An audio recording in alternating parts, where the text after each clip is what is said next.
High school football on Lake TV is presented by Polylift Boat Lifts. Also brought to you by Central Ozarks Medical Center, Hedges Scott Millard Funeral Homes, Thomas Construction, Price and Randall Injury Attorneys, Beck Wellness Center, Missouri Coalition for Roadway Safety, Buckle Up, Phones Down, Crown Power and Equipment, Grand Collision Center, the Bruce and Kelly Team, Ozark Homes, Serdike Yamaha, LOZ app, LakeExpo.com, and the Missouri State High School Activities Association. It's time for the Central Ozarks Medical Center pregame show. Central Ozarks Medical Center, where your health is their mission. Now, William Holtz and Mike Bissell.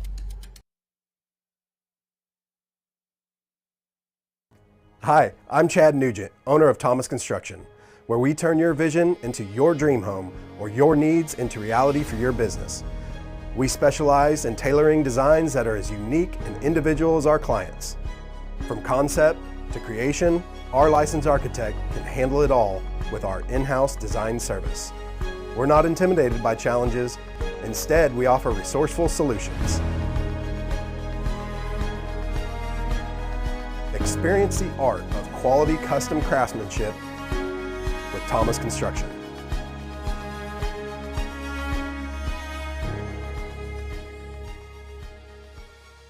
Welcome to Lake TV's coverage of live high school football for Week 7 of the high school football season. I'm William Holtz, joined by the Hall of Famer Mike Bissell for, as I said, Week 7 and homecoming night here at School of the Osage for what should be a good one between Boonville and Osage. Tri-County Conference matchup between these two teams, both coming in at 5-1. Obviously playing in the same conference, they have a lot of common opponents, and the one loss for both these clubs was to Blair Oaks. Can't feel too bad about that. Yeah, we've kind of said that's one that for a lot of schools, you throw that out. And we'll talk more about that later on our COMC pregame show. We've also got Coach Greg Huff with the Boonville Pirates. I'll talk with Shannon Jolly in his 4th year again with the Osage Indians. That and a whole lot more on our COMC pregame show.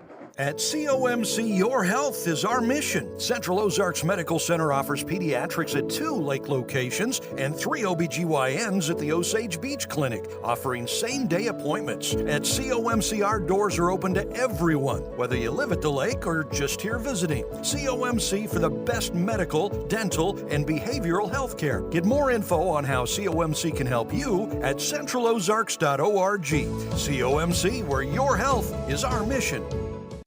They say a picture is worth 1,000 words. The pure joy of a kid getting ready to go on the lake. Get lake ready and leave the heavy lifting to the compact frame of Kubota's powerful utility vehicle. Accelerate with Kubota's Sidekick to blur the line between work and fun. Available in orange, black, and camo. Visit your local Kubota Crown Power and Equipment dealership today. Passion, power, performance. crown-power.com.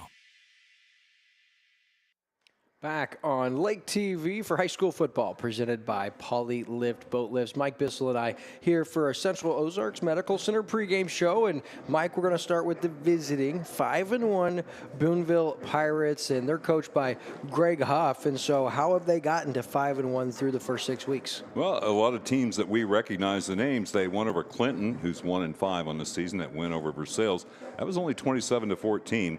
They defeated Marshall on the road. The Owls are 0-6. That's a program that's been down for several years, and they used to be great. 47-0 in that game. They won at Hallsville. Hallsville 2-4. That was 34-32. Very close game, obviously. And this is a big one. And we'll go into this a little bit more in just a moment. They won against Southern Boone. The Southern Boone team 4-2, and that score was 13-3.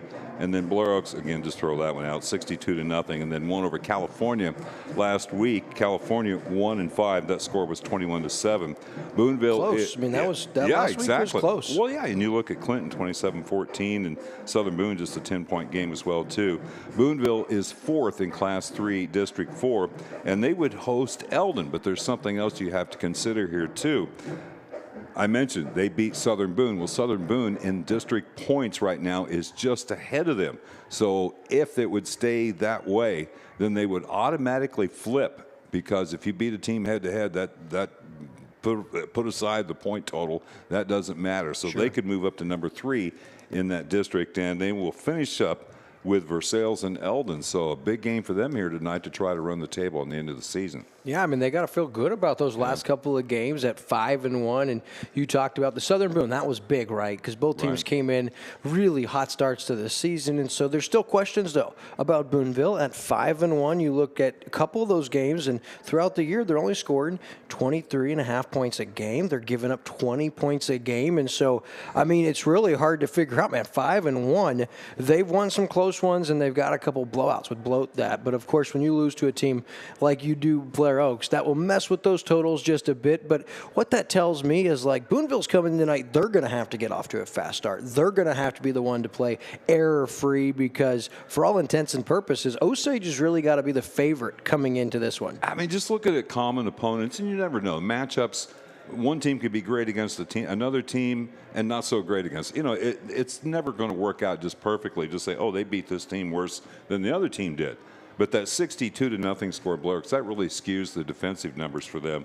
But both these teams have a lot on the line. Osage is, of course, looking to move up in their district so they can host an opening round game, and they've got a tough way to go the rest of the season, too. Sure. So at 5-1, we told you, Greg Huff, their head coach, he's in his 7th season with Boonville. He's had some success, and overall as a head coach, he actually has won over 100 games. We actually had his 100th career win. It was at Eldon last October, about a year ago, and he's continued to win now, 106 total in his career. And for them at 5-1, like you said, you look ahead to those last 2 opponents on the regular season. They feel like, hey, you win tonight, we very well could run the table. You said 8-1. Things could look really different when you look at that district and it comes to week 10 when every team, Mike, they want to be playing their football, and both of these teams, man, they have so much left to play for.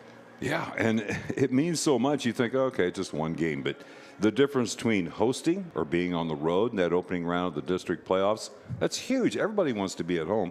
And it's more so for School of the Osage because their district is stretched out all over the state. You've got Zumwalt, Fort Zumwalt South. You've got Hannibal, Moberly, Kirksville. I mean, you got some long trips there. You would much rather be playing at home. So we told you about Greg Huff, and I was fortunate enough to chat with Coach Huff just a little bit ago. All right, Coach Huff here, Boonville. We've been here before. Both teams 5-1, a lot at stake. How's the team prep this week coming into tonight's game? Tonight's an exciting night. We have a great night for football. Osage has had great success this year. They found ways to be successful being 5-1. On the flip side, so have we. So late season football, meaningful football, kind of right before district play and stuff like that. So, it's awesome, and we're excited for it. Coach, something we didn't forget, it was right about a year ago. This time we were in Eldon, and it was your 100th win you guys got there. And since that time, your team has continued to win. At 5-1, I mean, what are the expectations as you look ahead to the postseason? We hope to compete. Obviously, we play in a tough conference, Southern Boone, Osage, and then week in and week out, the physical battles. Blair Oaks, kind of a team at their own level, but just improvement. We have a young roster. We have a lot of kids making their first year as starters, but again, we are in week 7, so we're expecting big things out of our kids. Big challenge tonight out of Osage, and just play good ball in all 3 phases, offense, defense, and special teams. Coach, one guy that we're kind of highlighting, I noticed, had really filled the defensive stat sheet, Clayton Schuster. I mean, he's a big player for your team. Talk about him. Clayton's done fantastic for us. As a sophomore last year, he was an all-conference kid in, like I said, a very stacked conference. Junior this year, putting up good numbers, putting pressure on the quarterback, and honestly just doing his job. And that's what our defense has done as a whole, and that's kind of been our turnaround. Coach Newham has done a fantastic job with that unit, creating turnovers, and that's put us in situations to be successful as we've kind of, be honest, struggled a little bit offensively. But we had a good week last week, trending in the right direction. We hope to continue to see that improvement in all phases tonight against a good Osage team. All right, Coach, I'll end with, as you look at your opponent, Osage, what do they do well, or what are the things you're kind of keying in on for you guys to slow them down? Well, you got to stop the run. Defensively, we're going to have to stop all of their backs. It's going to be a tough task. Coach does a good job with his staff and his team and getting them prepared to play a physical brand of football. And then defensively, they're going to challenge us. They're going to put a lot of guys in the box. We're going to have to do our job, sustain drives, end with points. And like I said, I think it's going to be a heck of a battle tonight. Going to be a lot of one-on-one battles across the board and just kind of figure out who wins. All right, Coach, before we go, I know a lot of people watch Lake TV back in Boonville on Como Connect Channel 90. So is there anyone back home you know is watching you want to give a shout out to? My family enjoys this. We watch this. We appreciate your guys' coverage. As a coach, I enjoy watching it to kind of see live action, see how kids act on the field, body language, etc. So personally, I'm a fan. So, but everybody back home, if you're tuning in, wish us the best of luck tonight. We hope to play well. Boonville head coach Greg Huff.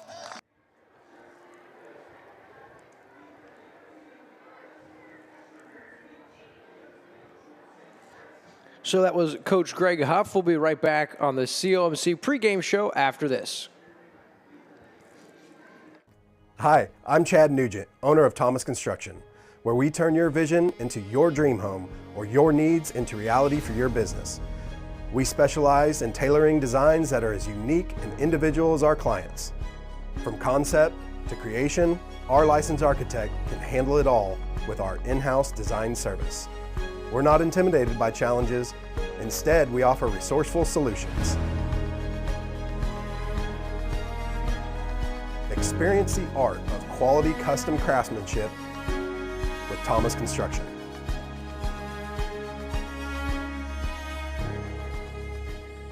At Beck Wellness, we always say that if you don't make time for your wellness, you'll be forced to make time for your illness. Our goal is to make sure you're ready to enjoy all the lake has to offer, and more importantly, that you don't miss out on the moments that matter the most. From neuropathy, problems with your feet, hip, or back pain, and even a spinal tune-up. I'll make sure you're set to enjoy the moments that matter the most. I'm Dr. Mark Beck, inviting you to stop by for a consultation. But for now, back to this live high school game of the week on Lake TV. Homecoming night at School of the Osage, and it's Lake TV's coverage of live high school football, where the 5-1 Indians play host to the 5-1 Boonville Pirates. And Mike, we were talking to Coach Greg Huff on the other side of the break, and you heard me ask him about Clayton Schuster, and he said, yeah, just a special individual, all conference as a sophomore, so it makes sense that he would be our spotlight player of the night. Brought to you by Grand Collision Center. And as a junior, look at those numbers. Third on the team in tackles, but 10 tackles for a loss, 6 sacks, 3 forced fumbles, a fumble recovery. This kid has done it all defensively. So look for number 17 of the Pirates to be all over the place for Boonville. And as you heard Coach say, man, what a special individual. And I mean, those are good career numbers for a guy like me. So I see 6 sacks. I mean, that's one average of a sack a week. I've yet to see that this season. Yeah, and I'm sure Osage is very aware. They've looked at a lot of film.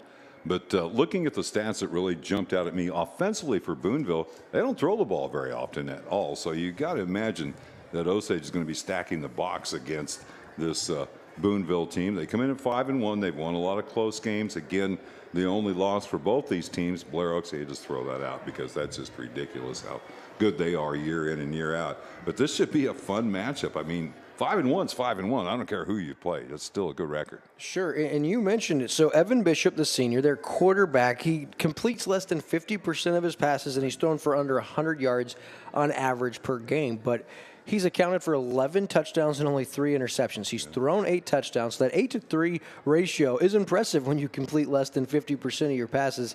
And he's ran for another 3. And then you got guys like Cooper Pfeiffer, Landon Cons, Logan Cons. I mean, they've got offensive playmakers, but they really spread it out. There's not one player on offense that has the bulk of their scores or their yards. I mean, this is a very balanced attack.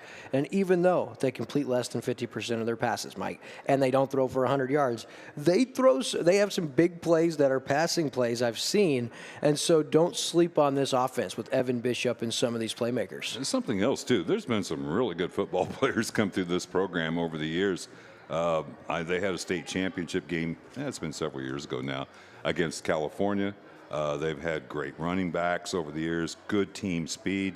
I just look for a great matchup tonight against a conference opponent. Hey, and DJ Weselak, who was just a few years ago, was, recruited and played his first 2 years redshirt and then freshman year at Mizzou. So really cool. Boonville has that history, and they bring their 5-1 record to homecoming night here at School of the Osage. And so we told you how they got to that 5-1 mark, Mike. So now we look at Osage, similar or same record, 5-1. And so people that may not know, how did Osage get off to such a fast start?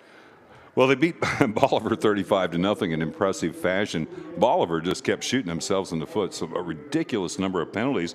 But they've evened their record up. The Liberators are now 3-3 on the season. I think, sorry to interrupt, Mike, I think we're about to have our national anthem. So I do want to make sure that we direct our attention down to the field for what should be a great rendition of our national anthem.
course, as we told you, it's homecoming night, Mike. So we were just telling you about Osage, and so their fast start, you were telling us about that early schedule. Again, against Bolivar, 35-0 to start the season.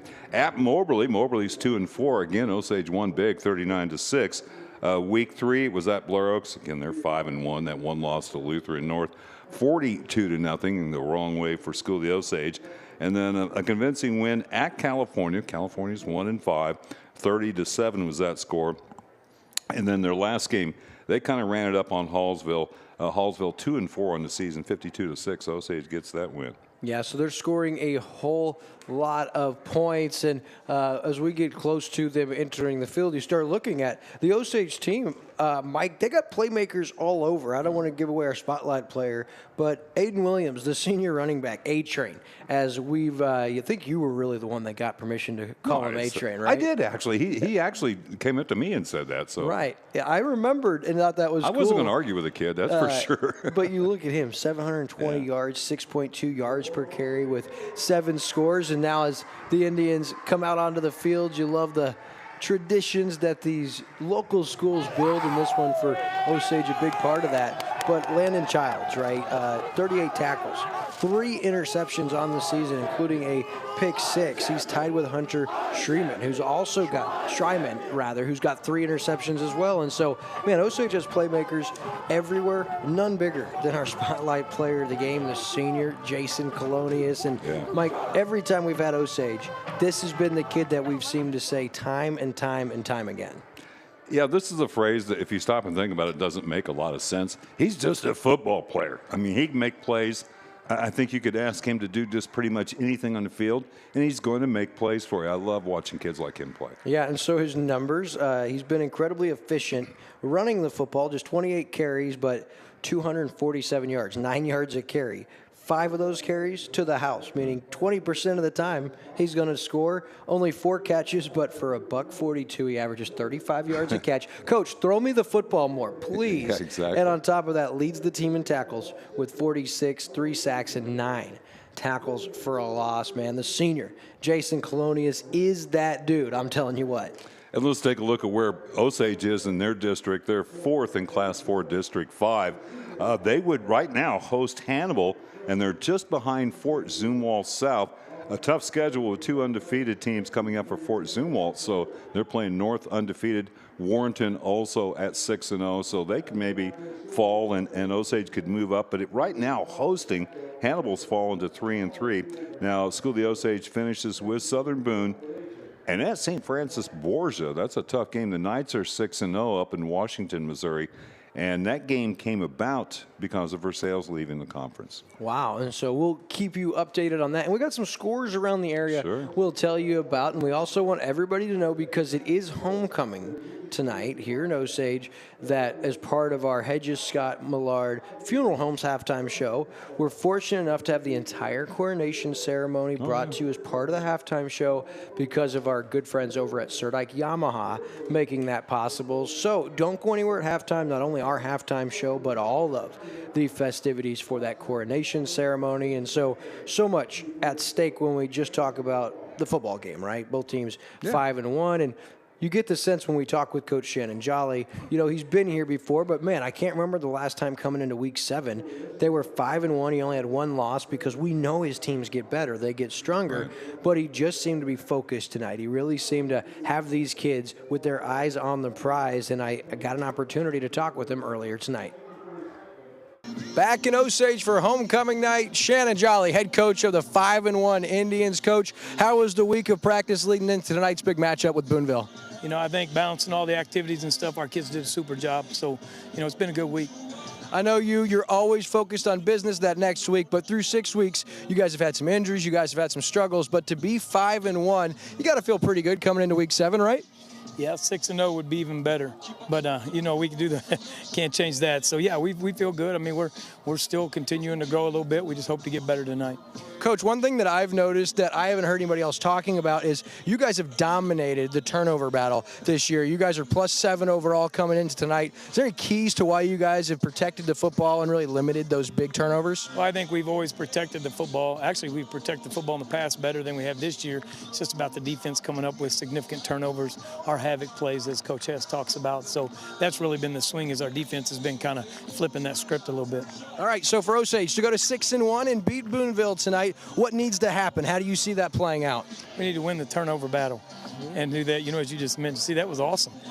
I should have called you this week and asked you, but since you answered that, that's it. Just protect the football and make sure that we're applying pressure, and we want to be violent at the point of impact. We want to get after these guys a little bit. Coach, I did that because I become more football savvy the more time I spend around you. But hey, one guy we're focusing on tonight, the senior, Jason Colonius. Let's talk about what he means to your football program. Well, he's the most solid figure in our program. We don't try to spotlight individuals very often, but if you watch our games, it's hard not to find him all the way around. He just goes. He's the epitome of what we talk about, just working, and every game you know that you're going to get everything that he's got. All right, now a lot of people watching or that don't know you don't know this, but I want to reiterate, everybody, you really love this every Friday night, man, don't you? I'd love taking the opportunity to come over here and visit with you, prior to the game. So kind of gets my mind off of things, you know what I mean? Coach, there's no place I'd rather be than under the lights with you on Friday night. Thanks, Coach Jolly. Appreciate you, my man. What rhymes with great? Participate. Where does greatness start? Here, in the classroom. On the stage. In the pool. On the field. Where will your greatness take you? To better grades. To more friends. Yeah! Be great. Participate!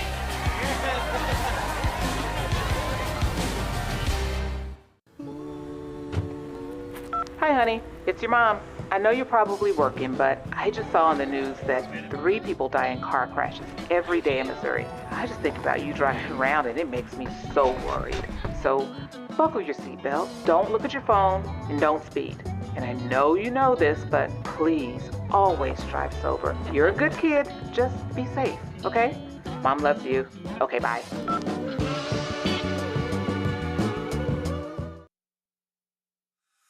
It's time for a new home, and your solution is Ozark Homes under the Water Tower in Laurie.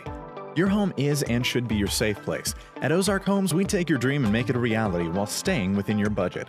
With real estate and construction prices at an all-time high, let Ozark Homes stretch your dollar. We have many customizable options, including kitchens, bathrooms, fireplaces. We even offer a second-level option.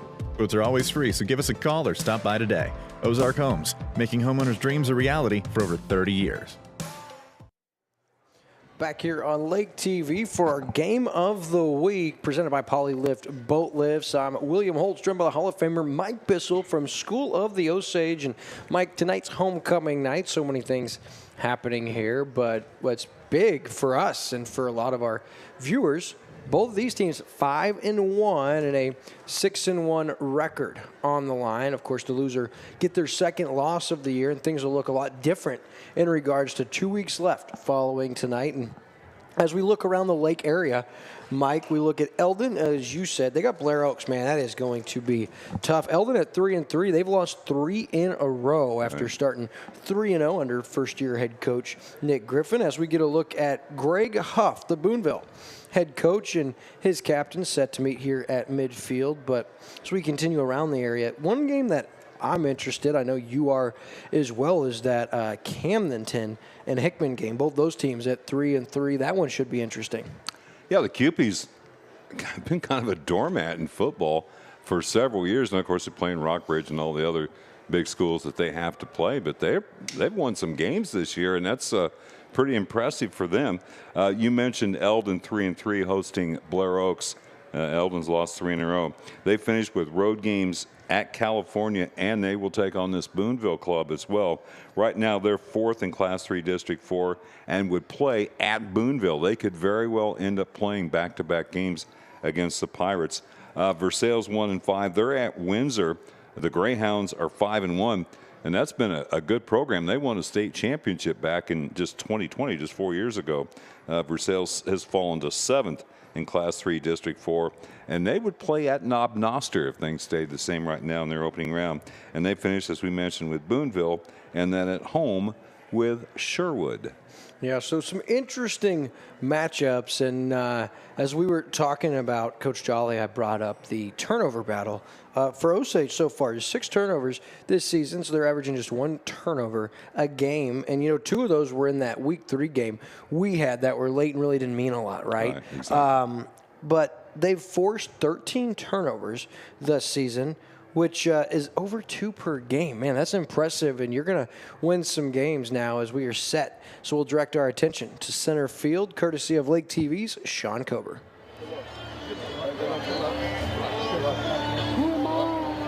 Good luck.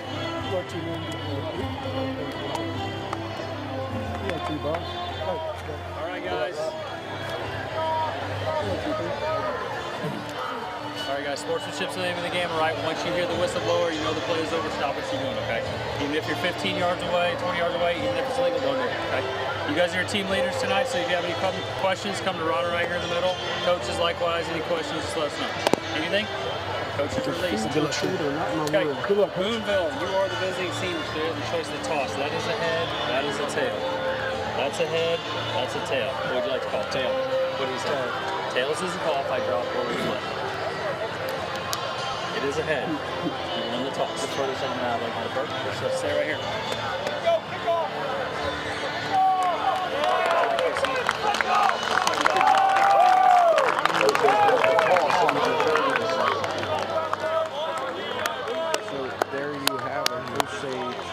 Wins the toss. They defer to the second half, so they'll kick off to Boonville. So we'll get our first look at Brady Clark. Both of us really love the place kicker for the Indians, and so without further ado, it's going to be the 5-1 Osage Indians on homecoming night, playing host to the 5-1 Boonville Pirates as we conclude tonight's Central Ozarks Medical Center pregame show. We'll take this commercial break and be right back with kickoff.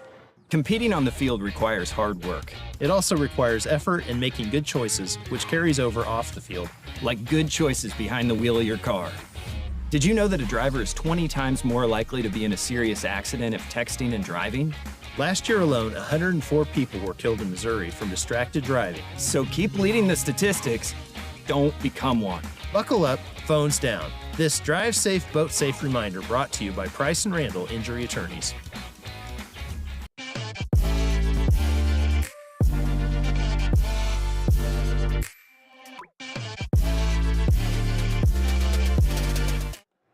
It's kickoff time on Lake TV's Game of the Week. I'm William Holtz, joined by the Hall of Famer Mike Bissell, and we thank you for tuning in to Lake TV's coverage of live high school football, presented by Poly Lift Boat Lifts, and set to kick for School of the Osage. Brady Clark gets into it, and we are underway. Wait a minute, it's such a huge weapon. I mean, he kicks it into the end zone. There's no chance of a return. As soon as the ball crosses the goal line, it's a dead ball and out to the 20-yard line. There's not many schools that have that capability. You don't have to worry about going for 2 unless you're like in a game situation where you have to have the 2. He's a very reliable kicker, place kicker, and he can give you some range with a field goal too. That is such a weapon in the favor of School of the Osage. No doubt. So as we get a look at Boonville with it first, it's going to be the senior at quarterback, Evan Bishop, and then number 1, their starting running back, Cooper Pfeiffer, back there as well. So pay attention. And then there's a lot of guys that line up at receiver, including brothers, Landon and Logan Cons. First down passing into the flat. There he is. Landon Cons with the first down across the 35. A Beck Wellness Center first down. And Landon Cons, Mike, he's just a freshman. 17 catches coming in, 5 touchdowns. He's averaging 20 yards a grab coming in, and he's off to a fast start with a 15-yard grab there.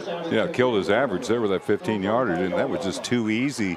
Flooded the zone on the left side, and he just stayed underneath it. No one could get over the top to get in there and really challenge that. Showing us the power I formation. We're seeing this more and more, although they do go and motion out of it. Yeah, Cons now in motion, as you alluded to, in the flat. Handoff, that's going to be McDonald up the middle. He has good yardage and about 8 yards. A positive gain on first down. So Boonville, 2 plays from scrimmage and 2 solid gains. Yeah, McDonald. Well, there was a problem out here on the left side for School of the Osage. They had stacked 2 receivers. So they brought the man in motion and only 1 man out there to cover him. I guarantee you the spotters up top saw that for Boonville. So now Bishop getting his signal from the sideline. A second down and short. There's a down and distance I love as an offense. You got options on second and short. Cons back in motion. McDonald gets the carry, tries to get out, and Colonius blows that up for a big loss. Back at the 36-yard line, a loss of 7, and there's your Grand Collision Center spotlight player, Jason Colonius, Mike. Yeah, he read that all the way. That's just watching film. He saw something there, and he either knew he had help to the outside or what, but he just blew in there and drops that for a 6-yard loss. Yeah, a huge play. You go from second down and 2 to third down and 8. That changes everything. So third down and long. Bishop hands off, no play action. Really great fake. Bishop now under pressure has Cons. He's got a Beck Wellness Center first down across midfield. Bishop to Cons for the second time tonight into Osage territory. Yeah, that was a great throw on the run as he rolls away from good pressure up the middle, and Cons just found an open spot along the sideline there, made the catch from the first down rather easily. Yeah, so it's a even great after throw, man. That's the a big great throw. TFL to back him up third long, Bishop connects with Cons again. And yeah, great throw, as you alluded to, partner. On the run, Bishop's got that big, strong arm. You start questioning, how's this guy only completed 50% of his passes this year? He looks good thus far. McDonald straight ahead with the carry and has a couple before he runs into a wall. Going to bring up second down there. Yeah, Colonius again underneath on the tackle. He had some great help inside, like Landon Paul also got down in there to help out. So good mixture for Boonville. Again, I don't care who you played and what the results were. The final score, they're 5-1, and they're 5-1 for a reason. And Osage getting pushed around a little bit here early. Yeah, great opening drive here for Boonville. Nice mix of run and pass here. A little play action now. Good seal block on the edge, and here's into the flat, and he misses his target. Does Bishop. He had a wide open receiver. That was Rad Leathers, the senior, who was out there. Past the first down marker, but a little high and hot was Bishop. Going to bring up third down and 7. You know, he looked so much more comfortable rolling to his right on that third and long earlier. Didn't look as comfortable. Just didn't get the shoulders and the hips squared up for that throw, and it sailed on him a bit. And the third and long again. Let's start looking at Osage defensively, and they are without the services of senior Jaden Wilkes tonight, and he's been big this season for him, Mike. So third down and 7. Bishop, clean pocket, pump fake now. Rolls into the flat, has his target, a great pitch and catch, and that is Leathers, I believe. Yeah, the senior. Brad Leathers goes down and secures it. An 8-yard Beck Wellness Center first down, and that's back-to-back third and long conversions for Boonville, and that's got to be frustrating for Coach Shannon Jolly and the Indians defense. Again, you saw it just doesn't look nearly as comfortable rolling to his left, but good enough throw and a great catch by Leathers. Yeah, it was put in a nice place, and the receiver went down and secured it. So Rad Leathers comes into the season 12 catches. So he is the second leading receiver for the Pirates. First down, that's McDonald off the edge, and a couple of guys. It's going to end up, believe that is Noah Stevens, who ends up getting the stop. First guy there. Well, Isaac Williams, did he come in there from the linebacker position or the defensive end on the far side? I think he was the first one that got down in there low and really held that to a 2-yard pickup. Yeah, it was Williams that made the play, and then coming and cleaning it up with the tackle is Noah Stevens. So here we go now, second down and 8. Boonville hasn't gotten a lot on first down. No, they haven't. Play action, rolls to his right now, does Bishop. Yeah, being chased by Colonius and incomplete. He was looking for Cons. Coverage by Drake Williams. Pressure applied by Jason Colonius. And once again, Mike, 3rd and 8. We've seen 3rd and 7 and 3rd and 8 back-to-back on this series. And both times, Boonville has found a way to move the sticks we'll see if Osage's defense can get a stop here. Yeah, just great coverage. And that's what happens when you roll out. You're cutting the field in half. He actually had Leathers open on the post deep over the middle, but when you're rolling to your right, don't ever throw back across the grain. That's just asking for an interception. Great coverage on the corners outside, in particular out there from Landon Childs. Well, don't do it unless your name rhymes with Latrick Tuhomes. All right, so now a timeout, it looks like here, and it's going to be called by Boonville, so a 7:29 left in the first. We are scoreless on Lake TV's Game of the Week. Polylift boat lifts, preferred by boaters everywhere. Award-winning construction and unmatched service makes Polylift the go-to boat lift for Lake of the Ozarks. Generations of this boat lift family building the best boat lifts possible. And the next generation is poised and ready to take Polylift into the future. The most trusted solution for protecting your watercraft is Polylift. You know what they say. We don't just build boat lifts, we build Polylifts.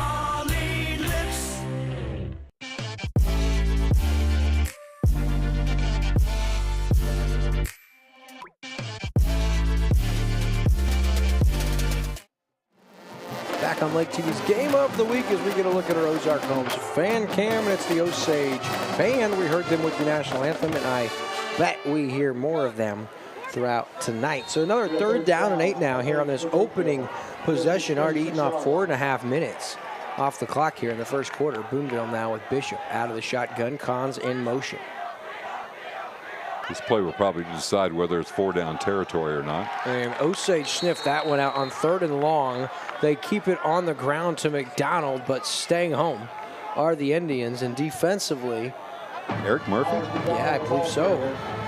Well, that was a really good play and good discipline by Osage, because you think you're going to pass there, right? Especially you've seen a play action a couple times, and big number 36 making the stop. Parker That Bird. is Murphy. Oh, that's Parker Bird. Just a sophomore, Mike. First time we've called his name now. 4th down and 8. Boonville rolling the dice from the 36-yard line. Bishop rolls to his right. Nothing. Under Great. pressure, now going to throw, coming back, and that one is intercepted. Would do them, oh, they're going to say it's incomplete. Actually saves him 20 yards or 15 yards there by him not completing the interception, because it was 4th down. Yeah, you had to know when they ran the ball on 3rd and 8 that they were going to go on 4th down. But again, that rollout to the right, it was just covered. There just wasn't anything there in the flat to the near side. I think they took away Schreiman's 4th pick of the year, and I think it was a clear interception. Oh, yeah. Schreiman made a beautiful play, both feet in bounds, and they say it was incomplete, but that should have been Hunter Schreiman's 4th INT of the year. And so now Osage. Oh, now they changed the call. They changed the call because they moved it back to the 21. So maybe his agent called the league office or something. I don't know. But they did. No. We have a personal foul okay. call against Osage.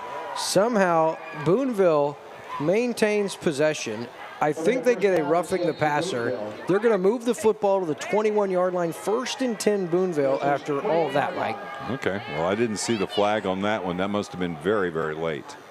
I didn't either. Our first Bruce and Kelly penalty flag of the night. 1st down carry. Nothing doing here. Landon Hall makes the stop at the 20-yard line, and Boonville inside the Price and Randall injury attorney's red zone. It'll be 2nd down. Yeah, I knew him. The fullback they emptied the backfield except for him. He's been the lead blocker and pass protection kind of guy for him so far.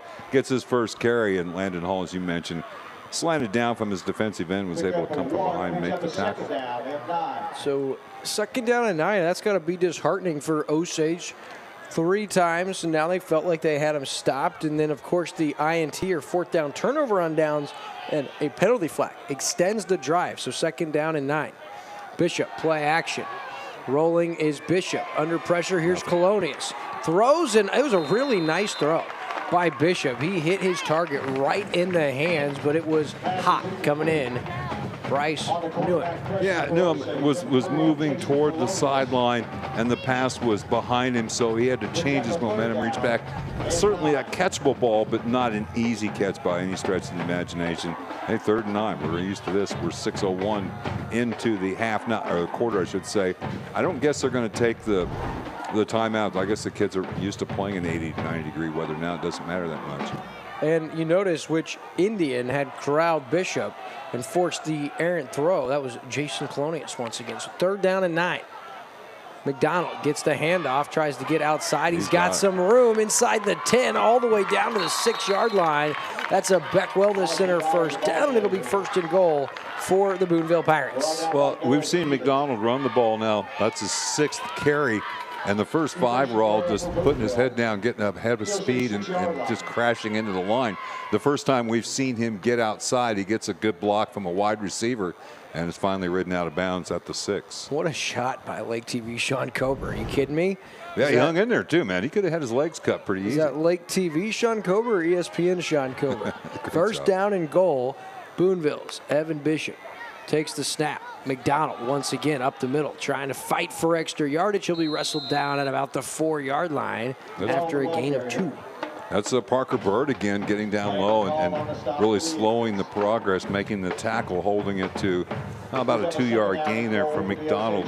So again, everything with him except the one really successful run has been right up the middle, and let's see what they come up with here on 2nd and goal.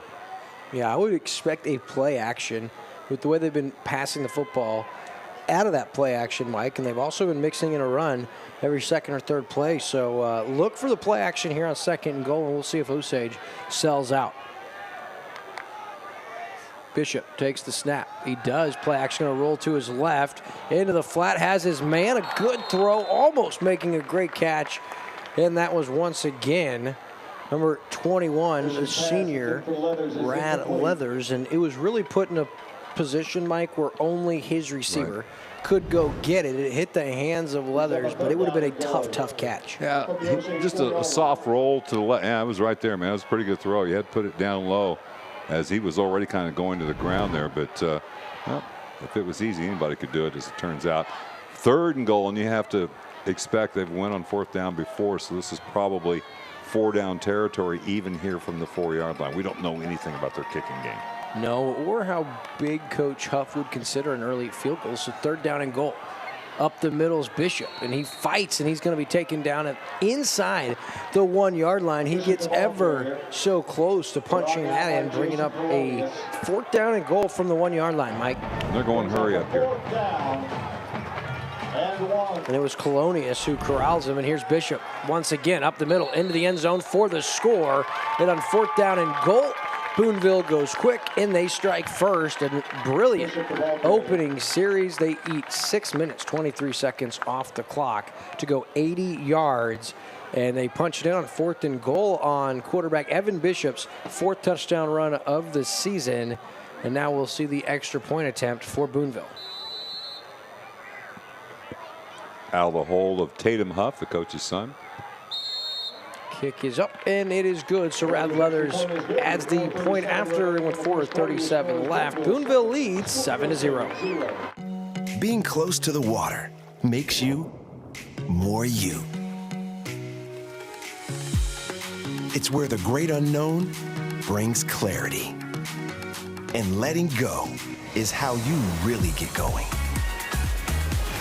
Because only when you're on a Yamaha Wave Runner do you truly discover what you're made of. Visit Surdak Yamaha at Lake of the Ozarks, 50 years strong. Take Lake TV with you wherever you go. Watch Lake TV on demand on YouTube, Roku, and Fire TV.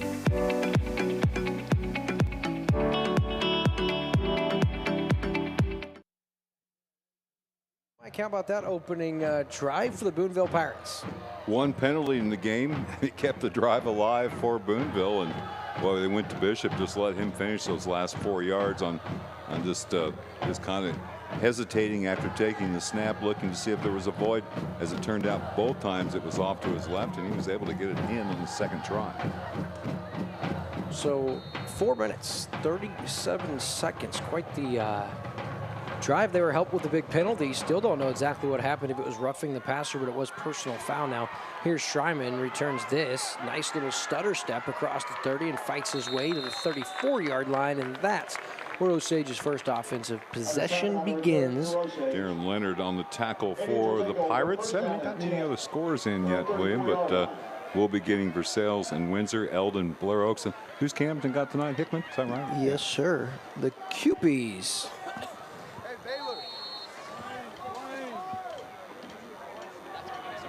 So Osage getting their first touch here on the offensive side of the ball. They come out in the pistol. Trusty takes the carry. Aiden Williams gets the first down carry. Solid yardage across the 40. He'll have about 6 or 7. That's exactly what Osage needed to see. He's going to bring up 2nd down and 3.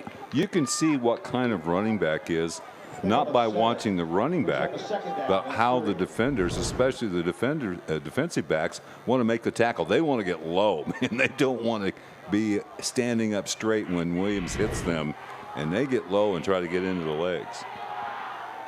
Yeah, that is one tall task. If you're supposed to tackle big number 34, A-Train, and on 2nd down and 3, he's going to get a pitch the other way. Lowers his head. Ooh, he goes down violently.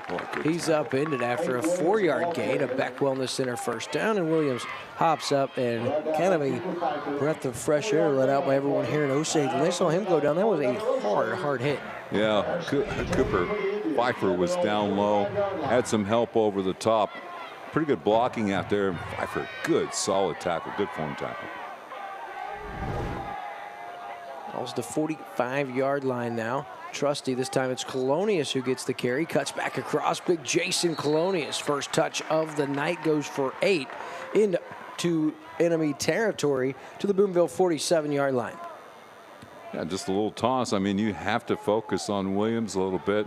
They do a misdirection, just a reverse pivot away from center. A little toss to Colonius. He follows the right tackle, Charlie Crocker, up in there. Good yardage on first down. That was first quarter flying by here. Inside 3 minutes to go. 2nd down and 2. Single coverage out here. Hunter Schreiman, the lone wide receiver.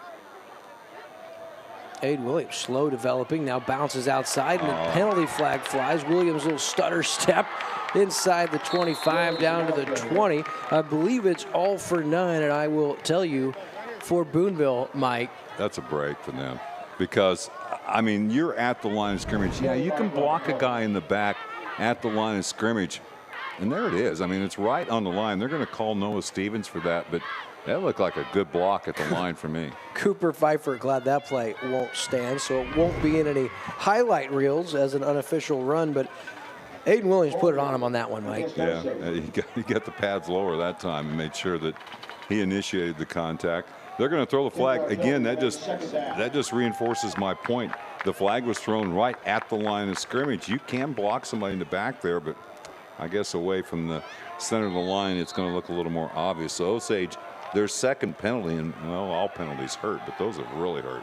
Yeah, a couple of big ones, so 2nd down and 12 now after they mark off the penalty yardage.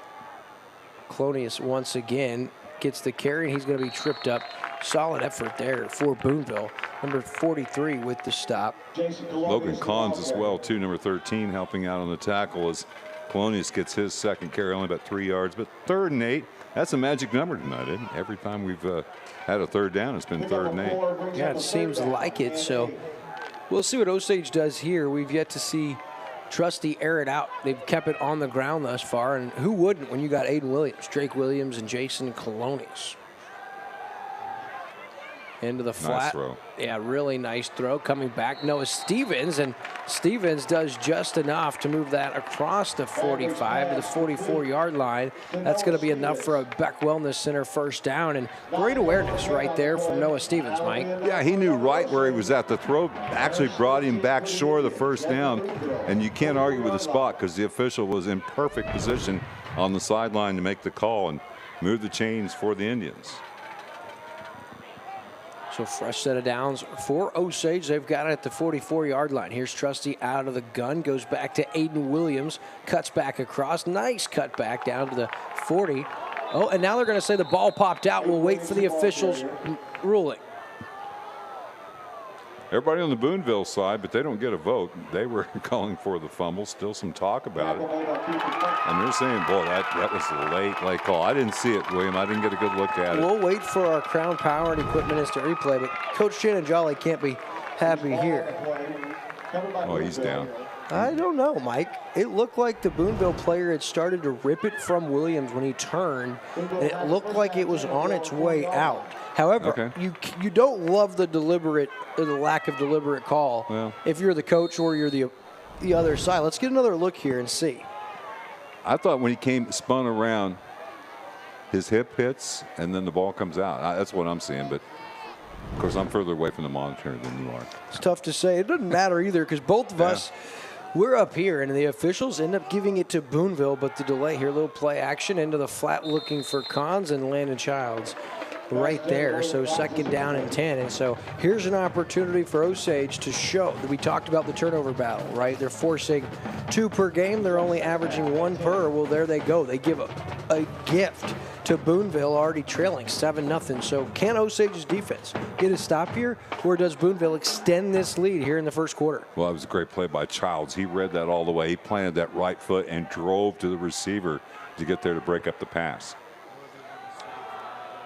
Handoff outside and nothing doing. Jason Colonius says, I don't think so. Alex McDonald, the ball carrier. That's the 2nd TFL for Colonius tonight. Yeah, and you got to give some credit to Isaac Williams as well, too. He forced the running back to give up a little bit of ground, and you give Colonius the angle, and he's going to make it count.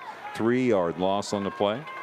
That brings up a real tough 3rd down and 13. All these 3rd and 7, 3rd and 8s, mostly 3rd and 8s. Now 3rd and 13 inside a minute to play. A big one here for the Osage defense. Nope, he doesn't jump. Bishop trying his hardest with the hard count. Play clock now inside 5. I got to burn timeout. Coach Greg Huff and the Boonville Pirates call a timeout. So we'll take a short commercial break and be back on Lake TV's Game of the Week presented by Poly Lift Boat Lifts. High school football on Lake TV is presented by Polylift Boat Lifts. Also brought to you by Central Ozarks Medical Center, Hedges Scott Millard Funeral Homes, Thomas Construction, Price and Randall Injury Attorneys, Beck Wellness Center, Missouri Coalition for Roadway Safety, Buckle Up, Phones Down, Crown Power and Equipment, Grand Collision Center, the Bruce and Kelly Team, Ozark Homes, Sir Dyke Yamaha, LOZ app, LakeExpo.com, and the Missouri State High School Activities Association. Back here on Lake TV, and a good game on the field, but for the Lake TV broadcast team getting our butts handed to us in the booth by these flies. 3rd down and 13 now. 38 seconds to go in the opening quarter. Boonville called the timeout, and we'll see what they drew up. Play action. Oh, boy. Isaac Williams. Look at that. And now there's going to be a fumble, and they're going to say Osage does not recover. No, they're going to say Boonville recovered at the 30, but that's all Isaac Williams, and there is a penalty flag on the field and holding on Boonville. So that will be declined. Well, I don't know, man. It's a spot foul, so that should be a spot foul to 28. No, Shannon Jolly, he said. Yeah, you're right. Yeah, you're right. I'll pick 4th down and 20 back at the 30-yard line. But Isaac Williams, did you see him bull rush, push his guy back, force the fumble, so he gets credit with a sack and a forced fumble on that play. Isaac Williams, what a dog on that play. Yeah, I think the running back who was picking him up was a bit surprised that he didn't try to go around him or use some technique there. He just went right through him, and that caused the holding call. It didn't matter as the play was stopped on the sideline. Big answer by the Osage defense. Solid punt at the 40, fair catch called for at the 38. Hunter Schreiman and the Osage defense, they get called on early, Mike, after trailing and giving the football back to Boonville does the Osage offense. But the Indians defense, they hold them. The big sack strip, and now the punt gives it back to Maverick Trusty and the Indian offense with pretty good field position here at the 38. So you got to feel for Osage. I mean, they've had the only 2 penalties. They've had the only turnover here in the first quarter, and the score only 7-0. And of course, the first penalty of the game kept a drive alive for Boonville, and they made it count. There's Colonius now. 1st down carry. He falls forward and has a good gain. 4 on 1st down, and could be the final play of our first quarter. And Osage looks like they're hurrying it up here just a bit. Now it looks like they'll let that clock run out. So after our first quarter of play from School of the Osage on homecoming night, the visiting Boonville Pirates strike first and lead 7-0. We'll be back on Lake TV after this. At COMC, your health is our mission. Central Ozarks Medical Center offers pediatrics at 2 lake locations and 3 OBGYNs at the Osage Beach Clinic, offering same-day appointments. At COMC, our doors are open to everyone, whether you live at the lake or just here visiting. COMC for the best medical, dental, and behavioral health care. Get more info on how COMC can help you at centralozarks.org. COMC, where your health is our mission. Thinking about tackling your next project? The work won't do itself, you need a +1. A machine to work like a pro with effortless precision every time. Get the #1 selling Kubota compact tractor from Crown Power and Equipment, your local Kubota dealer. The Kubota L-Series doesn't let anything stand in its way. Use this machine to push, pull, lift, and mow. Just don't forget to pull the trailer home. Visit our website to see our Kubota custom packages to get moving today. Passion, power, performance. crown-power.com. So 1 quarter in the books as we're set to start quarter number 2. Your score, it's Boonville, and Mike, it was a 4th and goal. Evan Bishop punched it home, and since then, no scoring. Osage has it now, 2nd and 6 at their own 41-yard line. Aiden Williams gets the first down carry. Nice little jump step up to midfield, and he's got a Beck Wellness Center first down on the 8-yard pickup. And nice run, and we're accustomed to seeing that jump step. He can be quick when he needs to, but he's patient. He's got those shifty, quick feet, and this time you're seeing him spelled by Drake Williams. Drake Williams, you talk about his younger brother, Mike. What has he done this year? You remember he started in the last game we had against Eldon. Well, him so far this year, 18 carries, 270 yards. He's averaging 15 yards a touch. Is Drake Williams trusting now? Clean pocket into the flat, has Noah Stevens. Makes the catch across the 40 down to the 38-yard line. He's got a Beck Wellness Center first down. I think that ball came out at the end but bounced right into Noah Stevens' possession, so Osage moves it once again. Yeah, just plenty of time in the pocket, sets, guns it. And I don't know what happened to the coverage there. Osage had 2 receivers running up the hash marks, and that really drew all the defense off. And I'm sure Stevens was yelling at Trusty, hey, man, I'm wide open. Let's go. And that was punched out there at the very end, as you saw in the instant replay. Fortunate bounce for Osage. Comes right back to Stevens. He's able to maintain possession. So first down and 10 at the Boonville 38. Here's Trusty. High snap. He fields it cleanly, or corrals it anyway, and it's A-Train with a little bit of nothing on first down. Going to bring up 2nd down for Osage. Yeah, big kid in the middle there for the Boonville Pirates. Braylon Ellison was able to kind of get him up high and ride him down for a very short gain. That's the first time they've really slowed Aiden Williams down. So 2nd and long for School of the Osage. I'm not getting any scores in tonight. You know, normally that's not good news when the people who are texting scores to you. It's usually not good. Hopefully that's no indication of where their spirits are currently. 2nd down and 9. Williams tries to get the edge, but a great defensive effort.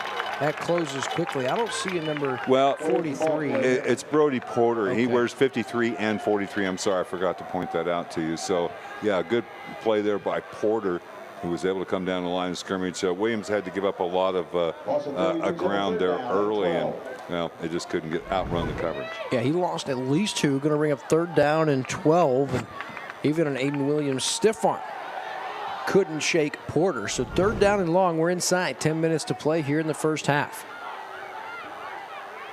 Low snap. Trusty fields it.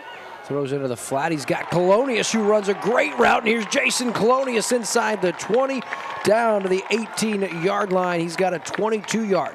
Beck Wellness Center first down on 3rd and 12. What a route. What a pass. And Jason Colonius adds some after the reception. But what a play. And that's only his 5th catch, but he averages 35 yards every time he catches it, Mike. Yeah, I got 21-22 out of that one. And I like the way Maverick is hanging in the pocket there and delivering the ball. You're not cutting the defense in half, the field in half, and the defense has to cover the whole field, and people are getting open. Here's the handoff. Drake Williams this time tries to get outside, cuts back inside the 10, and he will go.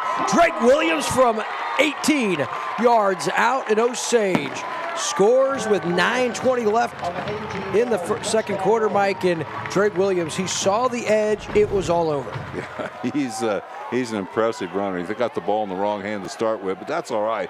He cuts back nicely, just great patience. And once he made that first man miss, there was nobody with containment on the outside. He made it look easy. Brady Clark now to tie the game up.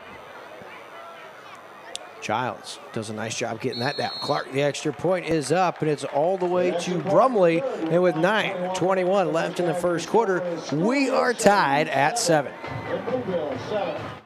Hi, I'm Chad Nugent, owner of Thomas Construction, where we turn your vision into your dream home or your needs into reality for your business.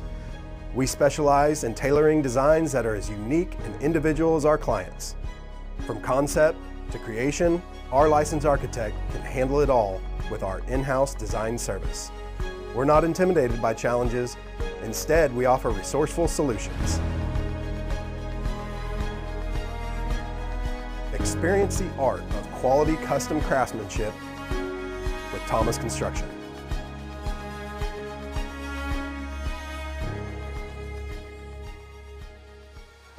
Do have one score to pass along, and that was right in one regard.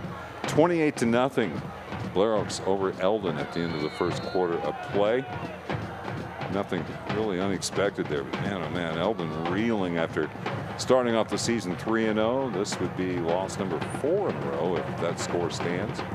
Now the ensuing kickoff, Brady Clark, and that is, that takes a Boonville or an Osage bounce inside the 5, and look out, good coverage, and that's going to be Boonville football at the 16-yard line. So only a 4-yard difference, but that could have been a disastrous play for Boonville. Yeah, a little sandwich there at the 1-yard line, had backspin on it and came back. Man, you can never assume anything. That football is shaped kind of funny, and it can bounce any way. And a good recovery by the kid back there for Boonville. He could have turned his back on that very easily, and that would have been disaster for the Pirates. So here we'll see what Boonville does. They've had it twice tonight. They had a methodical drive on their opening series after receiving the first half kickoff. They ate off 6.5 minutes off the clock, Mike. And here's Bishop now. First down to the flat, wide open is Cons.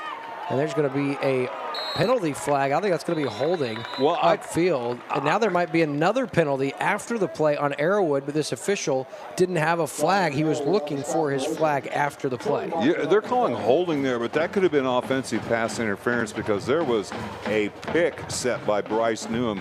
If he's playing basketball, they're going to be proud of him to set some screens on offense. There's the play by Newham, but it was just holding the call. So we'll get this sorted out. Spot foul. And so can you actually pick up yardage on how can you pick up yardage on a penalty? Well, so they called the hold once he was already 1 yard past. So they called a 10-yard hold from a yard past to first down. So from there now, first down and 9 from the 17. So you've got to count the catch then. Okay. Yeah. Oh my. How you doing, Isaac Williams? First man there, we've called his name a couple of times, and he lays a bone-rattling hit on the Boonville Pirate ball carrier. Going to bring up second down and long, but wow. Yeah. Somebody saw something coming there. A lot of help inside. Isaac Williams just had the touchdown in there as well. Whoops. Man, oh man. He'll remember that one for a while. Noah Stevens also helping out. So now second down and 11 from inside the 15-yard line. In motion goes Cons.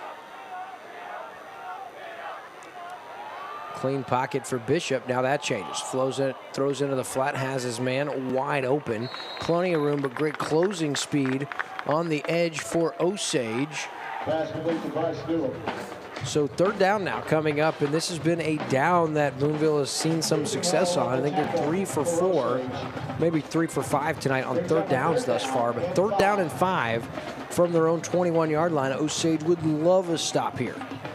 Yeah, pretty good punt we saw the last time from Boonville. It was Newham on the catch. The fullback slipped out into the flat, and we're seeing both passers now staying in the pocket more to throw the ball.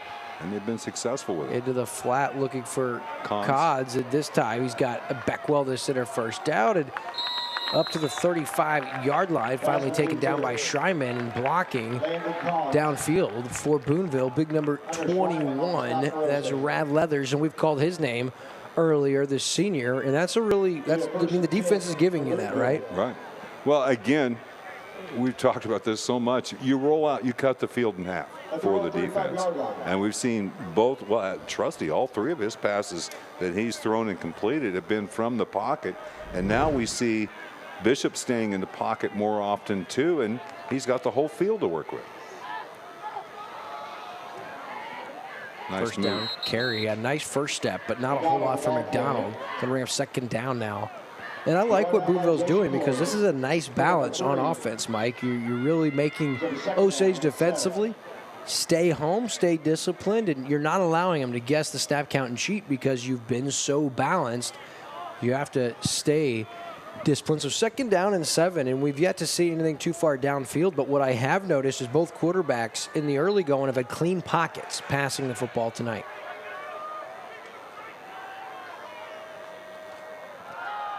Bishop rolls now up and under, taking a shot downfield, looking for Rad Leathers, and a little too hot as he had a step. Arrowwood on the coverage. Brock Arrowwood shuts that down. Third down and 7 now once again. Another third down upcoming for Boonville, Mike. Yeah, that's great coverage out there, and I like the call. There was time for for them to throw the ball downfield, but just an out and an up and not taking the fake and staying with it. Nicely done, Brock Arrowwood. Yeah, solid coverage. Now we saw against Eldon. He had a really nice fourth quarter running the football, ended up with a couple of long runs and scored. So he's found pay dirt this season, has Arrowwood, and defensively solid coverage. Brings up third down and 7. Can Osage get off the field? Bishop all day back there. Now the pocket closes. Throws it, and he's just going to throw it out of bounds. And are you allowed to do that? I guess if you're out of the pocket, see, that's the problem. You watch the NFL on Sundays, and that's not grounding in the NFL because he's out of the pocket. The pocket or the tackle box, I guess they call it at the NFL level. But yeah, he just threw that one away. Different rules for different levels, but whatever the high school rule is, that was not grounding. We are learning. No, so apparently not. Fourth down and 7, the Osage D gets a stop, and they force another Boonville punt. So now Osage's defense on the last 2 series, they stiffen up after that opening series touchdown for the Pirates. Here's the punt fielded by Schreiman. Uh-oh, on the deck. Now he picks it up, reverses field. Uh-oh, now he's got a little green. Still on his feet, and Hunter Schreiman. Solid return to the 33-yard line, and he's got to be tired after that effort. Yeah. We're talking about the grounding. I guess when you throw it in lane 4 of the track and it's not grounding, it's not grounding. So good return by Schreierman after. He didn't panic there. That's the big thing, is just, get the ball under control. But he had to circle around a couple of times. Somehow there was not a bad block in that sequence, and he gets decent field position. So at the 33-yard line now, pretty solid return after it's said and done. Here's Colonius now, the carry. Keeps those legs moving, just shy of the 40. Solid gain on first down now in a tie ball game. 7-7, we're inside. 6 minutes to play in the first half. Colonius with just his 4th carry, 21 yards on those 4 carries here in the first half. Trying to see if we've got any score updates from around the area. 2nd and 5 upcoming. Williams gets the carry. Good lead block by Colonius. He pushed his guy back about 5 yards. And Williams, a back wellness center, first down up to the 44-yard line. Another fresh set of downs. And Smitherton, number 59, was able to turn his defensive assignment, his defensive tackle. See him turn into the outside. Landon Hall also out there doing a good job, making it a little bit easier for Aiden Williams.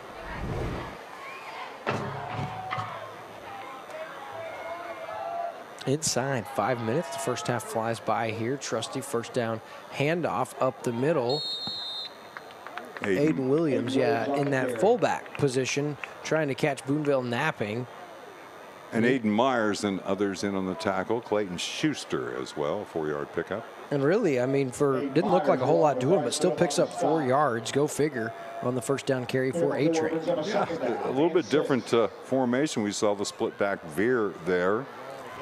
And just running the dive play off right tackle. 4 yards, he'll take that every time.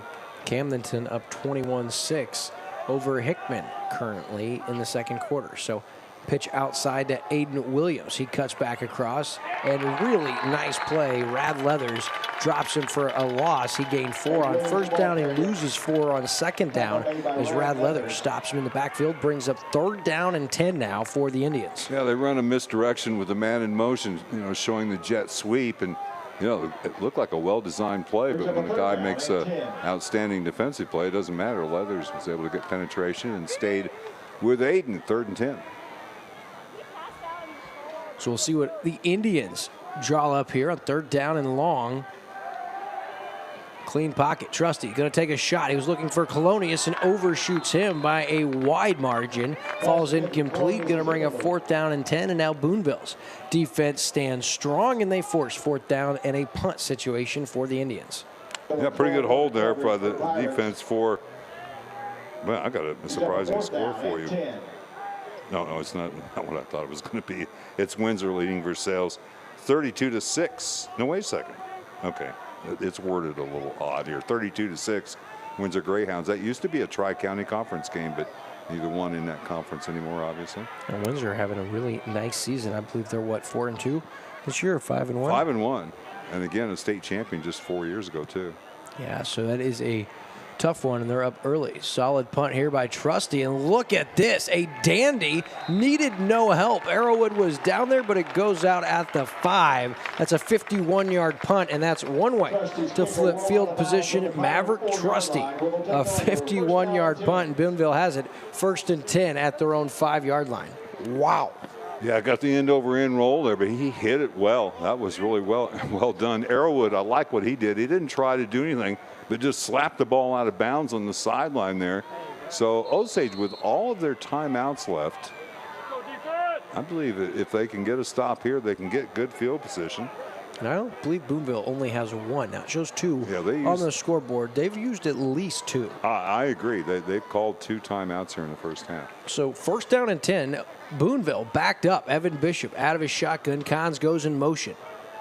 And going to call his own number, Bishop, but he's upended and taken down in the backfield for a loss. Colonius and others. Isaac Williams and Colonius clean that up. Yeah, Colonius and Isaac Williams. Man, how about Isaac Williams, what he's done the last couple broadcasts? We've had Osage. Yeah. Well, he's probably saying, Coach, you got to notice me because, I can carry the ball too. That was Colonius on the play. A lot of help there, but just a form tackle on the quarterback on it, just trying to get a little bit of extra running room back there deep in their own territory. He loses a yard for his trouble. 2nd and 11. Here's the give to McDonald, and a nice job. He cuts back and makes a couple guys miss, but really nice job here on the edge of pushing Noah Stevens out to give McDonald that lane. And now Osage calls a timeout to force 3rd down and long with 2:39 left. So they got 2 timeouts left. We'll take a commercial break and be back after this. Competing on the field requires hard work. It also requires effort and making good choices, which carries over off the field. Like good choices behind the wheel of your car. Did you know that a driver is 20 times more likely to be in a serious accident if texting and driving? Last year alone, 104 people were killed in Missouri from distracted driving. So keep leading the statistics. Don't become one. Buckle up, phones down. This Drive Safe, Boat Safe reminder brought to you by Price & Randall Injury Attorneys.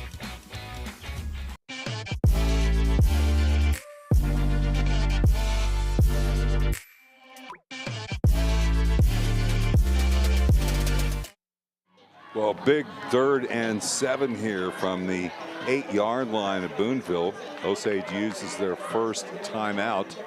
And to get a stop here, I'm sure they'll use timeout number 2 unless it's an incomplete pass or the ball gets out of bounds on the side.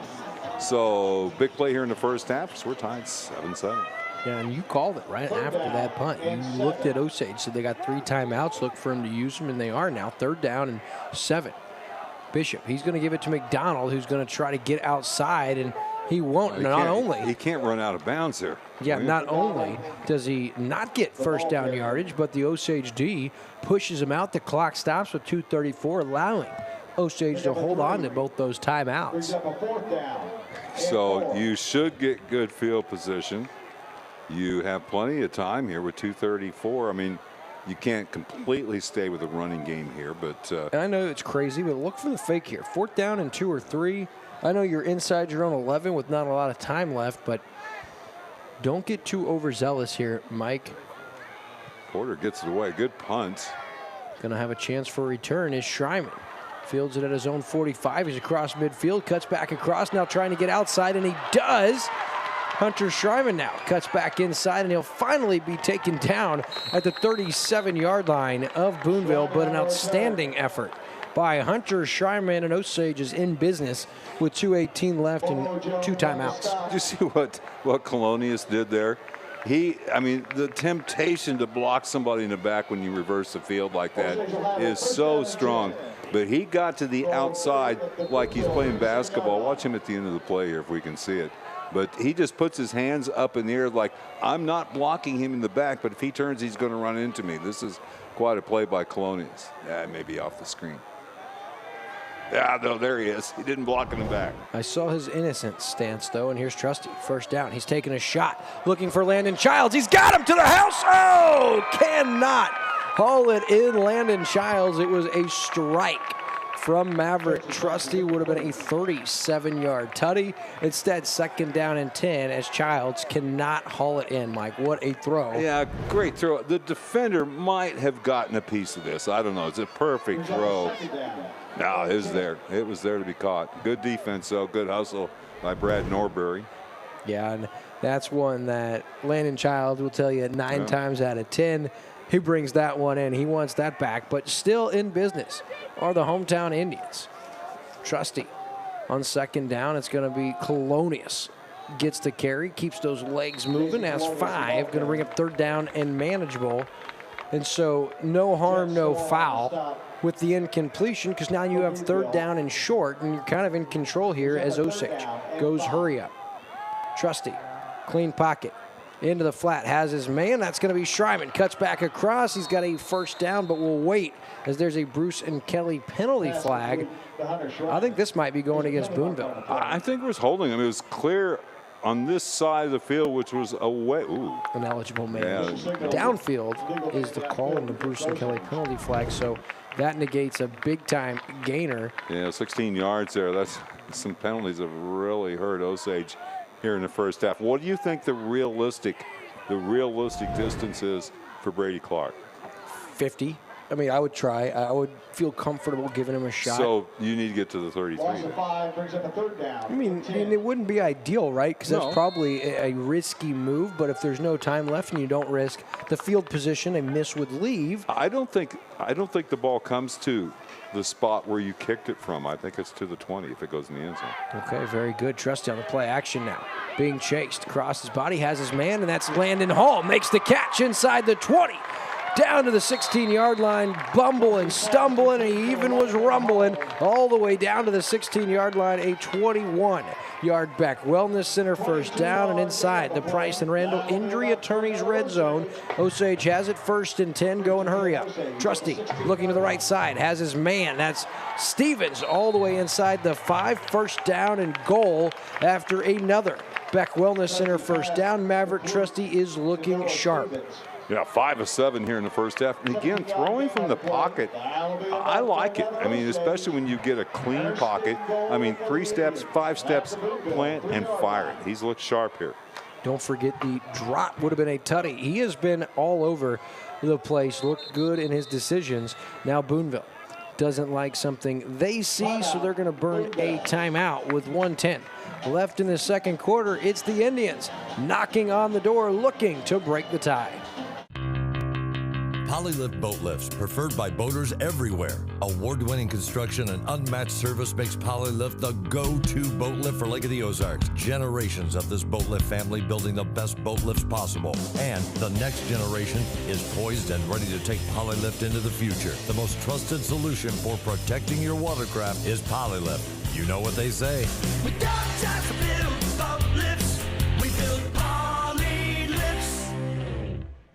So we'll get another look here. This is the play as Trusty rolls out. Nice throw, and Hall brings it in and then cuts back in, and really a beautiful throw by Trusty. Throws to that inside shoulder, allowing Hall to plant, cut back in, and get some yards after the catch. It's a big one, 20-plus yards, and sets the Indians up first down and goal at the 3-yard line. And still 2 timeouts left, is that correct? No, yeah, because Boonville burned that timeout there, didn't they? So Osage, I mean, you can open the playbook here. You can run anything with 2 timeouts and 70 seconds left. Aiden Williams and Jason Clonis in the backfield with Trusty. Uh-oh, that's a high snap. That is no good, and Trusty very wisely falls on that at the 25-yard line. That changes things. Second down and goal from the 25-yard line, a 21-yard loss, and now Osage calls their second timeout, and oh no, not what you wanted to see. We'll be back after this. At Beck Wellness, we always say that if you don't make time for your wellness, you'll be forced to make time for your illness. Our goal is to make sure you're ready to enjoy all the lake has to offer, and more importantly, that you don't miss out on the moments that matter the most. From neuropathy, problems with your feet, hip, or back pain, and even a spinal tune-up. I'll make sure you're set to enjoy the moments that matter the most. I'm Dr. Mark Beck, inviting you to stop by for a consultation. But for now, back to this live high school game of the week on Lake TV. So as we welcome you back here on Lake TV for live high school football presented by Poly Lift Boat Lifts, and that was a disastrous play on the other side of this break. We welcome you back from a high snap, and that's a 21-yard loss. So second down and goal now, Mike, from the 25-yard line. And you still have a timeout to play with, but I don't think you can incorporate the run game where you could have from inside the 5-yard line there. Trusty's been sharp here throwing the ball. And he'll take the snap and roll to his left. Taking a shot, looking for Schreiman, and what an effort. Hunter Schreiman, full extension. He did have Noah Stevens for a modest gain. He probably could have picked up some yardage after the catch, but third down and 25 now. Blair Oaks leading Eldon 49-0 at the half. We do have some information on Versailles, all the injuries they've had. Fletcher Bias injured. He's out for the season for the Tigers. He's their starting quarterback and one of their best defenders as well. Yeah, they've had those injuries pile up and continued to fight. We wish Coach Daniels luck the rest of the way, and just unfortunate blow after unfortunate blow. So third down and 25 now. Boonville gets the break on the high snap. Can Osage make up for it? And look out, Maverick Trusty goes down. That's, guess who? That's Schuster coming in, his 7th sack of the season. That's a big one as Clayton Schuster, the junior, comes in. No one blocked him, the blind side, and drops Maverick Trusty 36-yard line. This would be a 53-yard field goal from here. Well, what happened there was they were trying to set the screen up, and you let the defensive line filter through, not bull rush like that. But the running back was just covered. I mean, there wasn't anything for Trusty to do. So Osage may just be content to let the clock run down, call a timeout, and then punt it away. Or you could take the shot here. I mean, it's 53 yards. Or you could take a shot to the end zone. You're not punting it here. I mean, it wouldn't make sense to punt. No, you're really. right. But you could take a shot with that field goal here. If it's 53, if it's short, it's short. Let's see it. I want to see it. I mean, this isn't Alabama-Auburn here. So we've asked all year, though, about Brady Clark's these extra points. I mean, they still have not retrieved his extra point ball from earlier. It went way down, 42 here. I mean, he's just got such a great leg. Let him try, right? But this is big for Boonville. Osage has it first and goal from inside the 5 with a minute plus to go. The high snap over Maverick Trusty's head. 21-yard loss, and now Osage would feel fortunate to add 3 points here before the break. Absolutely, and take the lead, too. Osage will get the ball to start the second half. I don't see number 84, so I'm assuming Maverick's just going to throw it up in the end zone. We'll get a look at the hometown faithful here on our Ozark Homes fan cam. Don't forget, part of our Hedges Scott Millard Funeral Homes halftime show. We'll have the entire homecoming coronation ceremony, thanks to our friends at Sir Dyke Yamaha. So here we go, Mike. 4th down and long. 36. They're going to give it to Colonius, who's going to run it. Keeps those legs moving, and now he pitches it over to Aiden Williams, and he's going to have good yardage, but down to about the 19-yard line. And that little trick play is the way our first half ends, so we got a dandy. We are tied 7-7 between the 5-1 Boonville Pirates and the 5-1 Osage Indians. We'll be right back with our homecoming coronation ceremony presented by Sir Dyke Yamaha. High school football on Lake TV is presented by Polylift Boat Lifts. Also brought to you by Central Ozarks Medical Center, Hedges Scott Millard Funeral Homes, Thomas Construction, Price and Randall Injury Attorneys, Beck Wellness Center, Missouri Coalition for Roadway Safety, Buckle Up, Phones Down, Crown Power and Equipment, Grand Collision Center, the Bruce and Kelly Team, Ozark Homes, Sir Dyke Yamaha, LOZ app, LakeExpo.com, and the Missouri State High School Activities Association. Being close to the water makes you more you. It's where the great unknown brings clarity. And letting go is how you really get going. Because only when you're on a Yamaha Wave Runner do you truly discover what you're made of. Visit Sir Dyke Yamaha at Lake of the Ozarks. 50 years strong. Polylift boat lifts, preferred by boaters everywhere. Award-winning construction and unmatched service makes Polylift the go-to boat lift for Lake of the Ozarks. Generations of this boat lift family building the best boat lifts possible. And the next generation is poised and ready to take Polylift into the future. The most trusted solution for protecting your watercraft is Polylift. You know what they say. We don't just build boat lifts, we build poly lifts. Parade at the historic Bagnell Dam, where the seniors won the class float decorating, followed by the sophomore class. Throughout the week, students participated in theme days. On Wednesday, the seniors were victorious in this year's Powder Puff game against the fierce sophomore team. The Mr. Osage competition was held Wednesday evening, in which they competed in talent and beauty. Your 2024 Mr. Osage is Aiden Williams. Today, the student body attended a pep rally where the juniors were awarded the Spirit Stick. And now, let's meet your 2024 homecoming court. Your 2024 freshman class homecoming representative is Jocelyn Beatty. She's being escorted by her mother, Jane Beatty. Jocelyn is the daughter of Ryan Beatty and Jane Beatty. She is also the sister to Jace and Jordan Beatty. Jocelyn is a varsity cheerleader for the high school cheer team and has been part of the competitive cheerleading as well for 10 years. She wants to continue on with her cheer in college. Jocelyn is an active member of Riverview Baptist Church. After high school, Jocelyn plans to attend a 4-year university and pursue a career in criminology. Miss Jocelyn Beatty.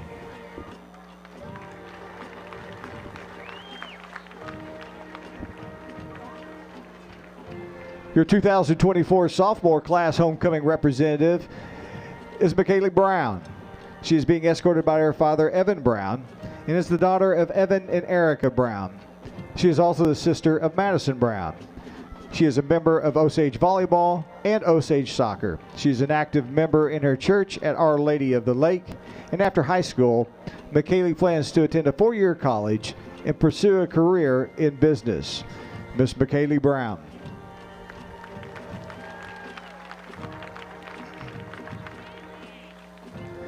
Your 2024 junior class homecoming representative is Ava Fisher. Ava is being escorted by her father, Justin Fisher. Ava is the daughter of Justin Fisher and Natalie Hansen.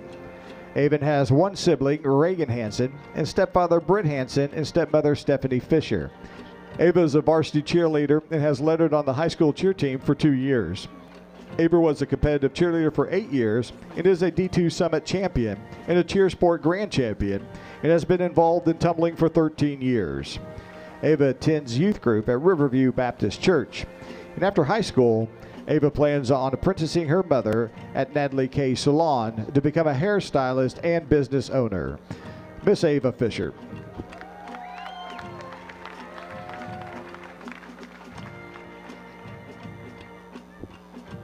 Your first senior queen candidate is Annabelle Anderson. Annabelle is being escorted by her mother, Carol Duke. Annabelle is the daughter of Anthony Anderson and Carol Duke. Annabelle is the eldest sister of her two sisters, Aurora and Adeline. Annabelle is a 3-year varsity football manager, a middle school track manager, a part of the yearbook committee, was a part of Kiwanis Club, and was joyfully committed to choir for 7 years. After high school, Annabelle plans to attend Lindenwood University and major in English education. Miss Annabelle Anderson.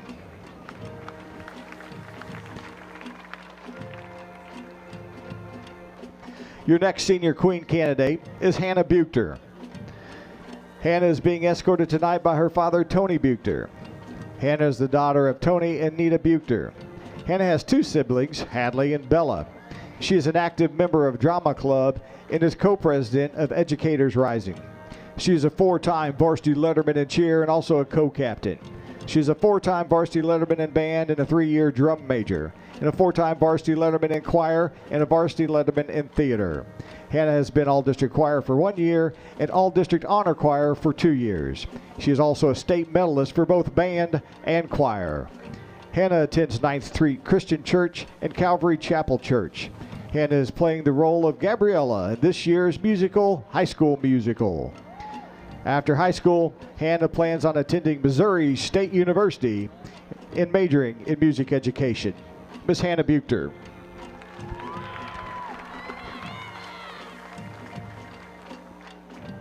Your next senior queen candidate is Sophia Klein. Sophia is being escorted tonight by her father, Rob Klein. Sophia is the daughter of Rob and Jody Klein and sister to Ian, Taylor, and Emma. Sophia participates in Osage volleyball, Osage soccer, FCA, and NHS. Sophia has lettered in Osage volleyball for 2 years. She has also participated in club volleyball for at least 8 years. Sophia has also lettered in Osage soccer for 4 years. She's an active member at Christ the King Lutheran Church. After high school, Sophia plans to attend a 2-year tech school with her A+ scholarship and get her business degree. She hopes to eventually become a business owner.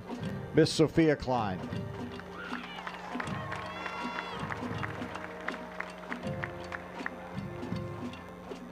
Your next senior queen candidate is Jordan Beatty. Jordan is being escorted by her father, Ryan Beatty, and she is the daughter of Ryan and Jane Beatty and is the older sister to her 2 younger siblings, Jocelyn and Jace. Jordan is a 2-year returning player on the Osage tennis team. She is also an active member at Riverview Baptist Church. And after high school, Jordan is planning on attending Missouri State University, majoring in education and minoring in English. She hopes to become a high school English teacher. Miss Jordan Beatty.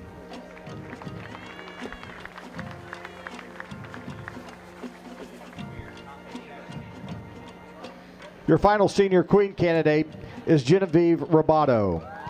Genevieve is being escorted by her father, John Roboto, and is the daughter of John and Julie Roboto, and is the older sister to Grace, Gabrielle, and Gino. Genevieve is the senior class vice president and the executive experience coordinator of Student Council, which led her to be one of the lead points on the CADV fundraiser this October. She participates in FCA, the Yearbook Club, and Osage volleyball. Genevieve is a 2-year varsity letterman in volleyball, and she has played club volleyball for the past 8 years. And she also volunteers at the OYAC volleyball events. She is an active member at Calvary Lake Ozark Church and has attended their youth group. After high school, Genevieve plans to attend OTC for 2 years with her A+ scholarship, then transferring to Missouri State University to pursue a degree in nursing. She hopes to become a labor and delivery nurse. Miss Genevieve Roboto.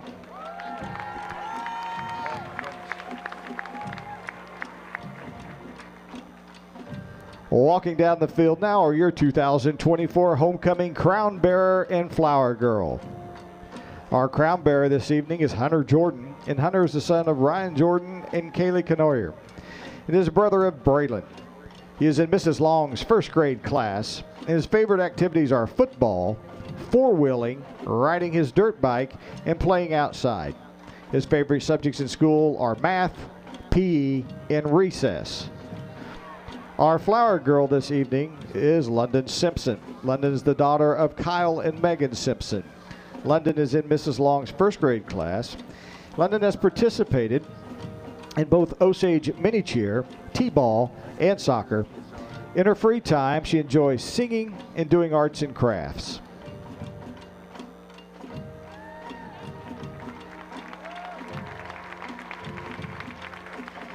Your returning 2023 homecoming queen is Taylor Connard. Taylor is being escorted by her mother, Katie Connard. Taylor is the daughter of Travis and Katie Connard. While attending school at the Osage, Taylor was executive historian of student council and also a member of NHS, FBLA, and Art Honor Society. Taylor was also the captain of the varsity dance team and led it all 4 years. Taylor is currently attending Lindenwood University as a dance major with a minor in studio art. Welcome back, Taylor Connard.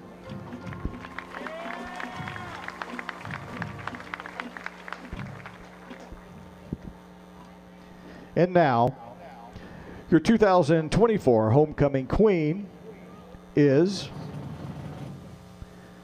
Miss Genevieve Robato.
So congratulations to Genevieve Roboto. I hope I'm not mispronouncing that. Robato, your 2024 homecoming queen here at School of the Osage. A wonderful scene here with the fireworks in the background here at School of the Osage. So we'll be back on Lake TV with some stats and some highlights on your Millard Family Chapel's halftime show. High school football on Lake TV is presented by Polylift Boat Lifts. Also brought to you by Central Ozarks Medical Center, Hedges Scott Millard Funeral Homes, Thomas Construction, Price and Randall Injury Attorneys, Beck Wellness Center, Missouri Coalition for Roadway Safety, Buckle Up, Phones Down, Crown Power and Equipment, Grand Collision Center, the Bruce and Kelly Team, Ozark Homes, Serdike Yamaha, LOZ app, LakeExpo.com, and the Missouri State High School Activities Association. It's time for tonight's halftime show, presented by Hedges Scott Millard Funeral Homes. Now back to William Holtz and Mike Bissell. Back here on Lake TV, it's your Hedges Scott Millard Funeral Homes halftime show. William Holtz back with the Hall of Famer Mike Bissell for our halftime show. Mike, and tie ball game, 7-7 at the break. And so when you look at that, both teams had their opportunities. What are your storylines from this first half? Mistakes. Yeah. Osage made mistakes, and Boonville hasn't, and that's the reason we're tied. Right there at the end, the bad snap, the quarterback getting sacked, which is not really his fault. I mean, they did a good job of reading the play. That is Boonville's defense. But the penalties, the turnover, I mean, that's the ball game so far. And I think Osage should feel fairly fortunate to be tied here. But boy, losing that opportunity down there, first and goal at the 4-yard line, and not get anything out of it when you've got a great kicking game, that hurts. Yeah, and I look at Boonville, and I'm like, they've got to be the ones feeling fortunate to still be tied. They get the inopportune takeaway where Aiden Williams, we weren't sure if it was a fumble, it was a bang-bang play. Don't forget on that opening series, where they ate 6.5 minutes off the clock, Osage let them convert on 3 third downs, a 4th down and way long, 4th down and 12. That was really a pick. It looked like, but a personal foul, I think, roughing the passer, negated the turnover on downs or interception. They end up scoring that drive. And then, of course, Osage, as you alluded to, Mike, I mean, I don't know what else you want. 1st and goal at the 4, and you come away with no points. I know that Shannon Jolly is carrying that into the locker room with that halftime message. I hope he remembers. We got a half of football left. Keep these boys up because you're tied and you do get that football first out of the break. You know, that's the one thing you have to say is a big positive here for Osage. After all that, the mistakes we made, and not a huge number, but in a close game it is.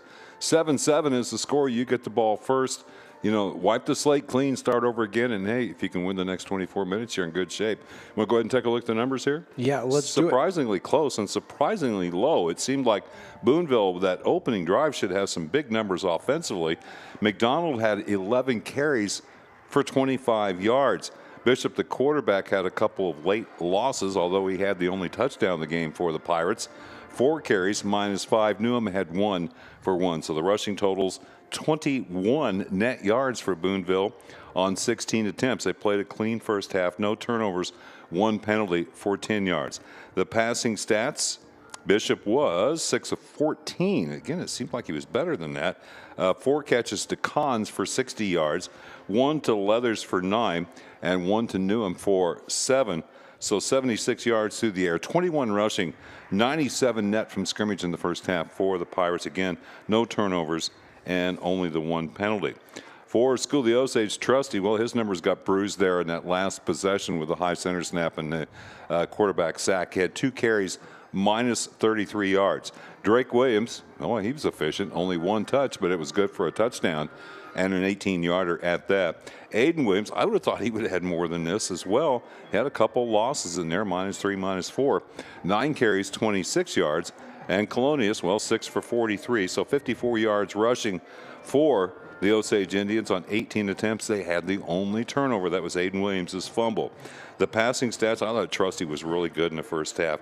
He was 5 of 8, no picks. The catches went to Stevens, 3 for 32, 1 to Hall for 22. Good-looking play it was. And Colonius 1 catch for 21. So 75 through the air, 54 on the ground for Osage, 129 net from scrimmage. They had the only turnover of the first half and 3 penalties, and they all factored for 30 yards in the first half of play. And it ended up being even bigger at the time. We didn't allude to the costly mistakes and the mishaps.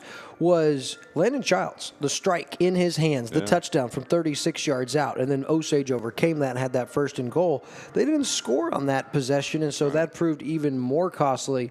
So I think you hit the nail on the head when you said the storyline of that first half was mistakes, miscues, and missed opportunities, because that's why Osage only put up 1 touchdown, and we are deadlocked. So as we look at the second half, Osage gets the football first. What do you expect them to do on that first series? I expect him to try to reestablish that run a little bit off play action. I love Maverick throwing from the pocket. He did roll out and make a couple of good completions as well. But he looks comfortable in the pocket, and he's got the whole field to work with.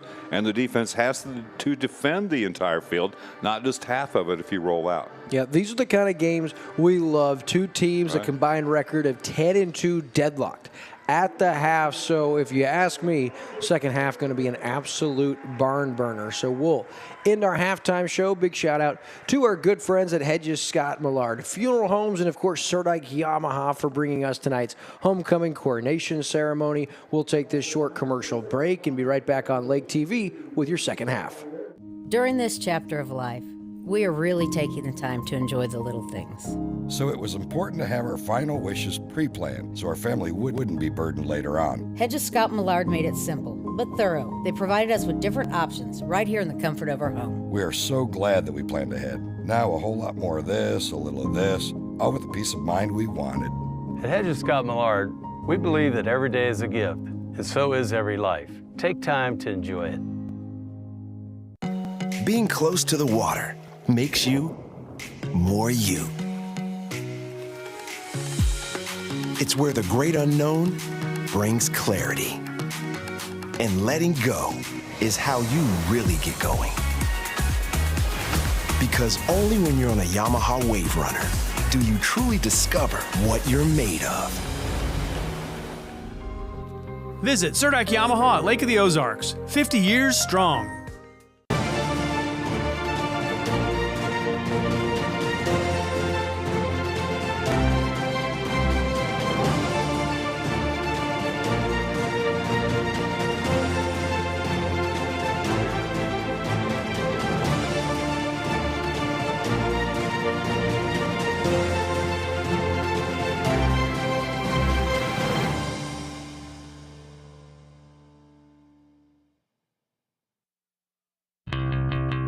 Polylift boat lifts, preferred by boaters everywhere. Award-winning construction and unmatched service makes Polylift the go-to boat lift for Lake of the Ozarks. Generations of this boat lift family building the best boat lifts possible. And the next generation is poised and ready to take Polylift into the future. The most trusted solution for protecting your watercraft is Polylift. You know what they say. We don't just build boat lifts, we build poly lifts. They say a picture is worth 1,000 words. The pure joy of a kid getting ready to go on the lake. Get lake ready and leave the heavy lifting to the compact frame of Kubota's powerful utility vehicle. Accelerate with Kubota's Sidekick to blur the line between work and fun. Available in orange, black, and camo. Visit your local Kubota Crown Power and Equipment dealership today. Passion, power, performance. crown-power.com. It's time for a new home, and your solution is Ozark Homes under the water tower in Lori. Your home is and should be your safe place. At Ozark Homes, we take your dream and make it a reality while staying within your budget. With real estate and construction prices at an all-time high, let Ozark Homes stretch your dollar. We have many customizable options, including kitchens, bathrooms, fireplaces. We even offer a second-level option. Quotes are always free, so give us a call or stop by today. Ozark Homes, making homeowners' dreams a reality for over 30 years. Hi, honey. It's your mom. I know you're probably working, but I just saw on the news that 3 people die in car crashes every day in Missouri. I just think about you driving around, and it makes me so worried. So buckle your seatbelt, don't look at your phone, and don't speed. And I know you know this, but please always drive sober. You're a good kid. Just be safe, okay? Mom loves you. Okay, bye.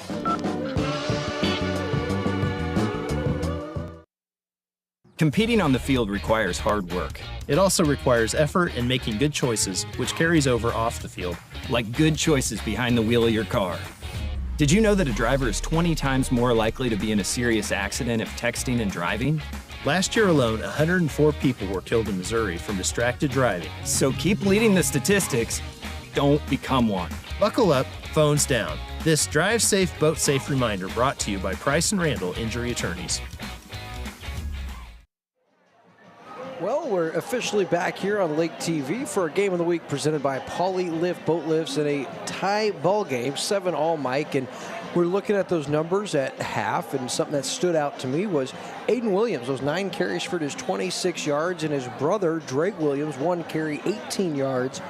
You know, if your younger brother on the sideline, you got to be giving it to your older brother. I mean, because he's a stud, right? And in the game that Drake Williams started, he had like 15 carries for like $150 and 2 touchdowns. You know, Drake Williams eventually going to be giving his brother a hard time about what he's doing this season, averaging 15 yards a carry. And that touchdown, the lone Osage touchdown of the first half, was his 5th rushing touchdown of the game. So don't look now. He could even catch his brother in touchdowns this season. You know, the odd thing about the two brothers, they are totally different types of runners. Different type of, well, body type, to be honest with you. Got a couple of scores to pass along. Man, I wish I had better news. Eldon trailing Blair Oaks 49-0 at halftime. So Eldon's going to lose their 4th game in a row. Blair Oaks is going to go to 6-1 after that beatdown they took from Lutheran North for their only loss. And Versailles is going to go to 1-6. They're down 53-6 to, I think, Class 1 Windsor, the Greyhounds. 5-1 coming in. Again, They had a state championship in 2020, and I had them in basketball, a basketball game right after football season that year they won it. Man, they had some athletes on that team. That was fun to watch. Sure, in Camdenton, they're up 21-6 at the half over Hickman. So we're underway here in the second half. Hunter Schreiman, got a lane. Full head of speed, trying to get outside, and now cuts back inside all the way up to about the 45-yard line. A generous spot, and that's where the Indians start. And we'll get a look at Maverick Trusty here to start our second half, and that 5 for 8. Well, it could have easily been 6 or 7 of 8, and he was so sharp. And you alluded to, Mike, and I have to agree with how comfortable he's looked in that pocket. And what that means is they're giving him a clean pocket, and you're not used to seeing Maverick Trusty not delivering the football on the run. So a different approach, and like you said, I like what I've seen from him. So we'll see here. First down, Aiden Williams gets the carry. A good gain on first down across the 45 down to the 44, an 11-yard. Beck Wellness Center first down, and a big-time start for the Indians. Yeah, look at Charlie Crocker, the right tackle, and the right guard as well, Caleb Smitherman, on this replay. They really do a nice combo block here. And big hole. And of course, you don't need much room when you're a big, strong running back like he is. So first down and 10 yet again. Back to Aiden Williams. Full head of steam. He's upended, but not until he picks up 6. Down to the 38-yard line. Brings up second down and 4, and he bounces right up. So good gain again for Williams, looking to get that momentum going here in the second half. Yeah, he's almost equaled, believe it or not, but he had some very successful runs, but it's almost equaled his first half total. Yeah, those negative runs, I think he had like a 5- and 6-yard loss, really starts backing you up as Colonius gets the second down carry. Great block on the outside, and he has a nice gain down to the 35 rather. Brings up third down and short here for the Indians, and I say it all the time, but the second, third, and shorts I like because they give you so many options on 3rd and 1. And I like talking about the linemen too. Great job there by the center, Nick Dooley, who was able to turn and get that seal and disrupt the flow. Boy, great job of the offensive line here so far in the first half. Look for a shot to Schreiman. Potentially no. They'll keep it on the ground to Aiden Williams. Makes the first guy miss, and here goes A-Train. Inside the 10 to the house from 35 yards out. Aiden Williams puts Osage back out in front. His 8th touchdown run of the season. And Mike, Aiden Williams owned that possession for Osage. A big-time series, and Osage back out in front. 4 running plays. They got down the field in pretty quickly there, and a good finish by Aiden Williams. He knew he was going in once he beat that first man on the corner. They're just great blocking and good, strong running. Childs to hold. Brady Clark to tip the point after it's up, and it is true. So Osage 14, Boonville 7. Mike, the Indians take a minute 43 to march down the field on the legs of Aiden Williams. High school football on Lake TV is presented by Polylift Boat Lifts. Also brought to you by Central Ozarks Medical Center, Hedges Scott Millard Funeral Homes, Thomas Construction, Price and Randall Injury Attorneys, Beck Wellness Center, Missouri Coalition for Roadway Safety, Buckle Up, Phones Down, Crown Power and Equipment, Grand Collision Center, the Bruce and Kelly Team, Ozark Homes, Serdike Yamaha, LOZ app, LakeExpo.com, and the Missouri State High School Activities Association. Look at our fans here on the Ozark Homes fan cam as we welcome you back to Lake TV's Game of the Week. And it was all Aiden Williams for the Osage Indians. Yeah, Colonies had 1 carry in there, but it was Aiden Williams. And I'll go one step further, too. It was Aiden Williams, Colonies, and the offensive line. Extremely effective there coming out of the break at halftime. Well, he hammered that one. Clark gets that one 5 yards deep. And so another touchdown, or touchback off the leg of Brady Clark. And so Boonville now trailing for the first time tonight, 14-7 with 10:17 left in the third. And you look at McDonald, he was, relatively successful on that first drive. But he only has 25 net yards from scrimmage. It's just some stats that were misleading when I was adding those up, or really struck me as a little bit off, but only 2 touchdowns. So first down and 10, as we said, 10-17 left. It's early here in the second half as Osage makes quick work of that opening series. And Aiden Williams with the score. So Osage that lead. First down carry, not a whole lot to McDonald. Going to bring up second down. I think Landon Hall coming down from the defensive end there with a tackle. You know, I saw 82. It may have been 62. It might have been Nick Joyner in there as well. Good defense for the Osage Indians. Just a 1-yard pickup for McDonald, who's now 12 carries for 26 yards. So something tells me as this game progresses, we might have to see Evan Bishop air it out a little bit. Osage going to be able to stack the box if they feel they're running a lot. And here is Beck Wellness Center, and that is Leathers, 21, Rad Leathers, the senior, with the Beck Wellness Center first down across the 30-yard line, and a nice throw and catch there to move the sticks for Boonville. Yeah, I'm surprised teams don't try the slants more often. I mean, if you can get inside leverage and before the linebackers can drop underneath, it just seems like that's, especially with a tight end, something that would be extremely effective, but it seems like most throws go to the outside. First down and 10 after that. First down conversion. Carry, they're going to keep it on the ground, and that closes quickly. Isaac Williams there for Osage and makes the play, limits the first down yardage. Second down and long now upcoming. You look at Osage, and we don't have the weights of the kids, but they don't look big. I mean, you're not seeing any 280 guys out there on the defensive line. So I'm wondering if coaches don't look at film and say, hey, you know what, we can go one-on-one and run right at these guys. It doesn't work. It doesn't work well at all, and that's what Boonville has done for the most part.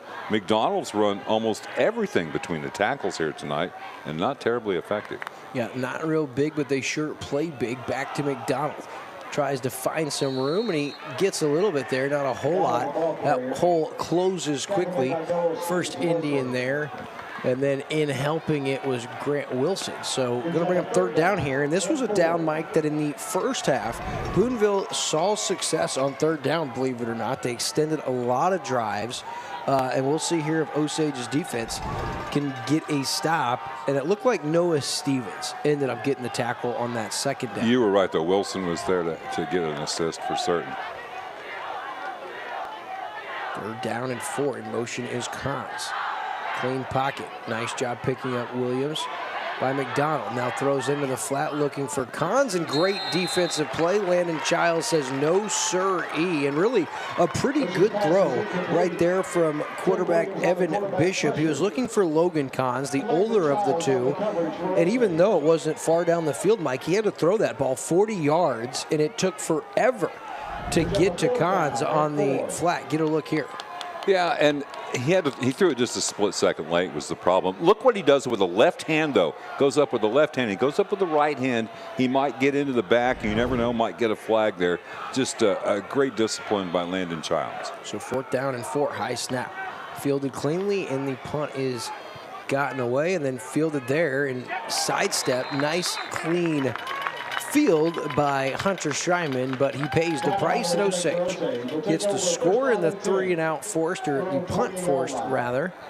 And so Osage has it back now, Mike, with a 7-point lead. Yeah, you got to feel good after a 4-play drive for a touchdown to take your first lead. Oh, I hate to even report this Eldon score. Eldon down 56-0 to Blair Oaks at the end of the third quarter. I'm sure they're in continuous clock there.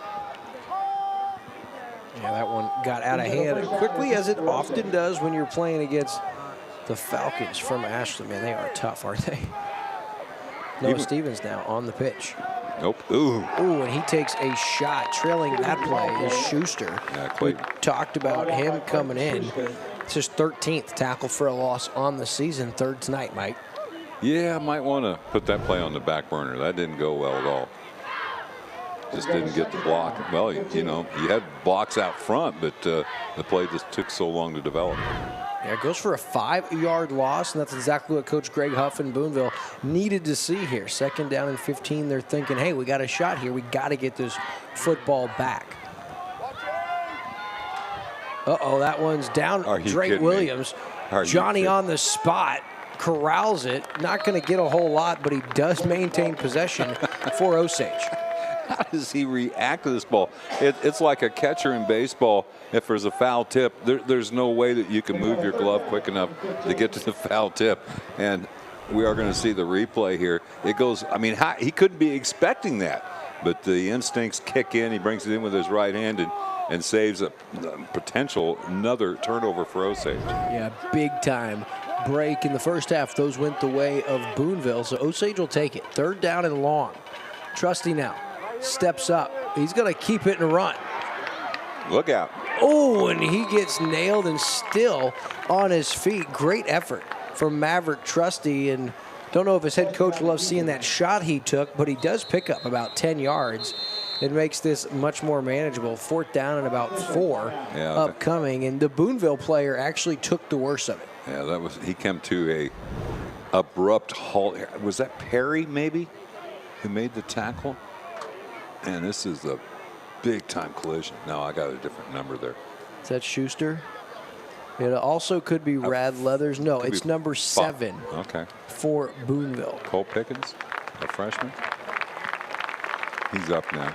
No, it's number 1. No, it was Pfeiffer. Pfeiffer, the cornerback, came up. So you would have to assume that this is a punting situation. Well, how about Maverick Trusty, though, taking on Pfeiffer, and pretty solid run. They end up giving him about 9 on the run, or close to. So 4th down and 3. Pfeiffer comes to the sideline, and as you said, Mike, probably a punt situation. Yeah, with the lead, and you're halfway through, you've got a good kicking game. I don't think Boonville's convinced, though. Nope, here they come. Coach. He got him to drop. He got him to jump off a hard count. Oh, that's going to make Coach Huff crazy on the sideline. Yeah, that is a tough break for Boonville, but you know what happens is it's a really good call, because just to send your offense back out there, you obviously don't think they're going to go for it. You say, don't jump off sides. Don't jump off sides, make them burn the timeout. But when you audible out of the punt formation and everyone rushes to the line and you see big Aiden Williams, well, you're antsy. And so you get him to jump. It's a 1st down, and Osage keeps possession as Aiden Williams takes the 1st down carry, weaves his way through the Boonville defense for about 6. Aiden's showing a little more elusiveness than we've seen. I like as he took the handoff deep in the backfield, he did a little slide step to the left to avoid somebody who got good penetration. There's that little sidestep move, and really finishes the run off well. He may be wearing them down a little bit.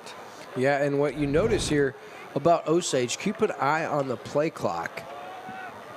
Now they do still have some time here, but they were deliberate in getting up there. Delayed handoff this time to Drake Williams. He's going to be taken down from the side, but not until he has pretty solid yardage right up close to that 1st down marker. Jet Storm with the stop for Boonville, so 3rd down and 1 here for Osage. Yeah, I think Drake had to start sliding sideways there almost immediately on that play, and just really never could get the shoulders squared to get upfield. And good pursuit by the interior line of Boonville. In on that tackle was Cash Stock. 3rd down and 1. Aiden Williams lowers his head, and he's going to carry the pile for a good 4 yards, and that's a Beck Wellness Center 1st down. We'll give him 5 officially down to the 46-yard line, and I don't see Jason Colonius out there right now, Mike. Yeah, I don't either. That was a great lead block by Robbins. Just moved the pile, and that was just the Aiden brothers, or the Williams brothers, taking over there. Drake led up there as well, too. I'll get the binoculars on the sideline after this play. I see him with his helmet on right here about the 41-yard line, but not out here. So here is 1st down carry to Drake Williams. Here goes Drake Williams, a little stutter step, and here he goes inside the 20.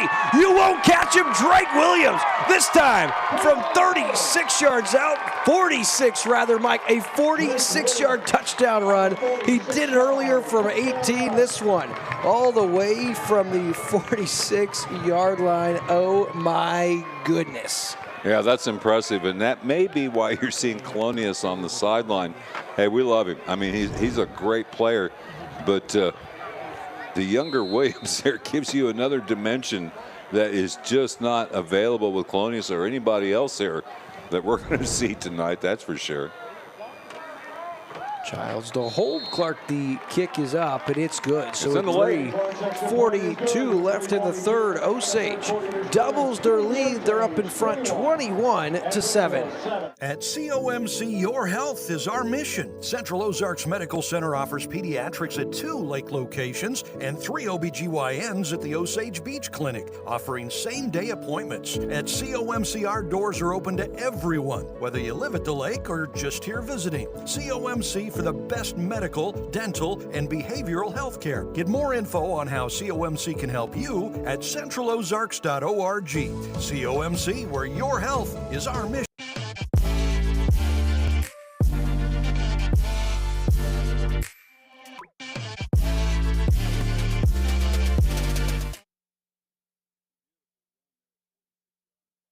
Williams, and Osage has taken control of this game here in the third quarter of play with a couple of rather quick touchdown drives.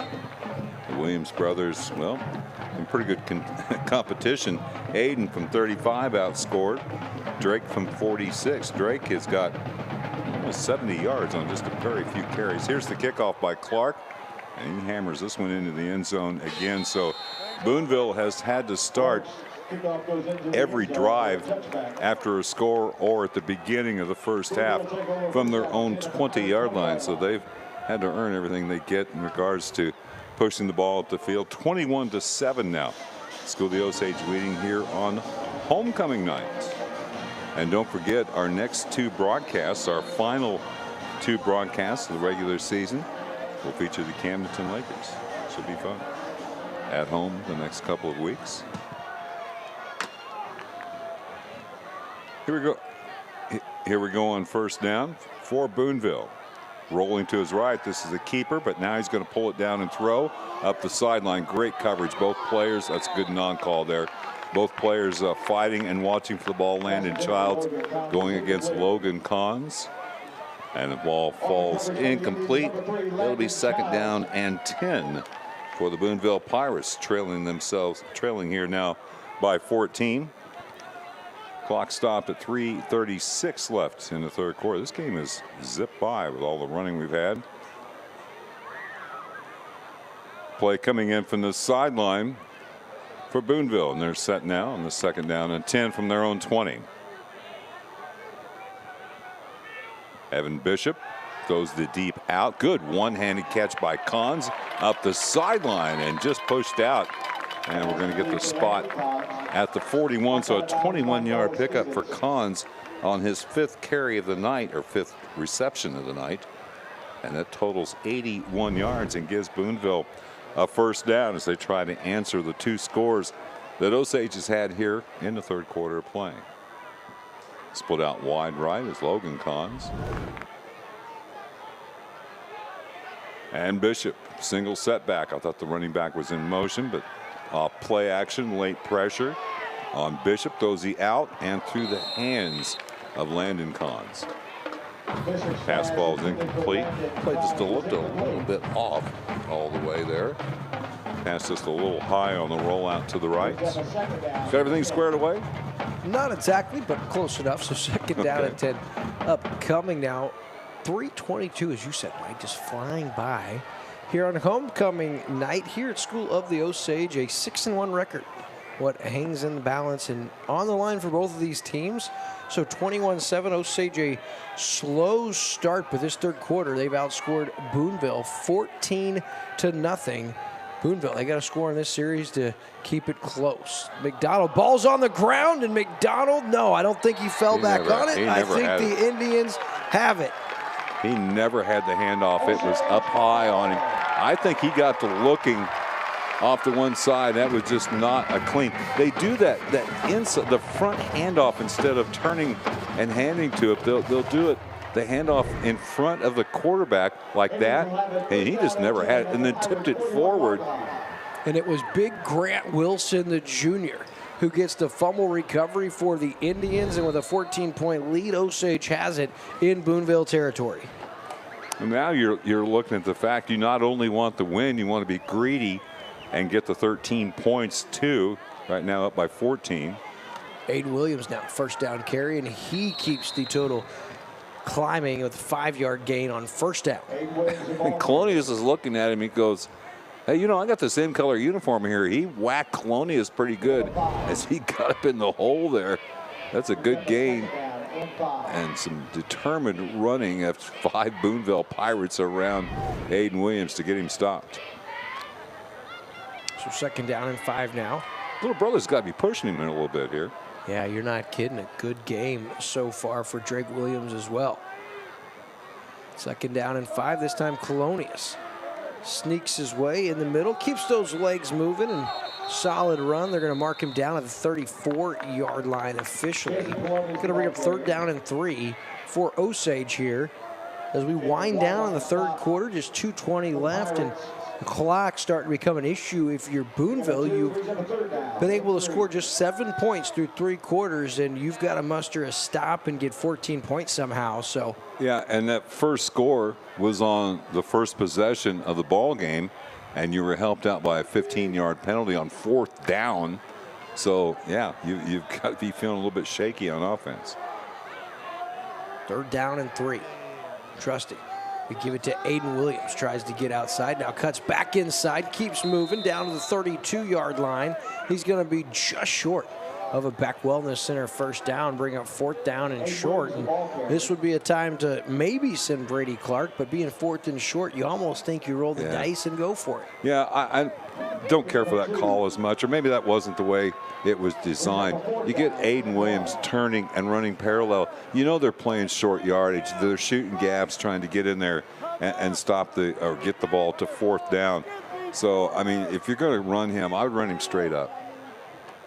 So 4th down and 1, and now Coach Jolly burns a timeout, and so with 1:12 left in the 3rd quarter, Osage pulling away and knocking on the door. Hi, I'm Chad Nugent, owner of Thomas Construction, where we turn your vision into your dream home or your needs into reality for your business. We specialize in tailoring designs that are as unique and individual as our clients. From concept to creation, our licensed architect can handle it all with our in-house design service. We're not intimidated by challenges. Instead, we offer resourceful solutions. Experience the art of quality custom craftsmanship with Thomas Construction.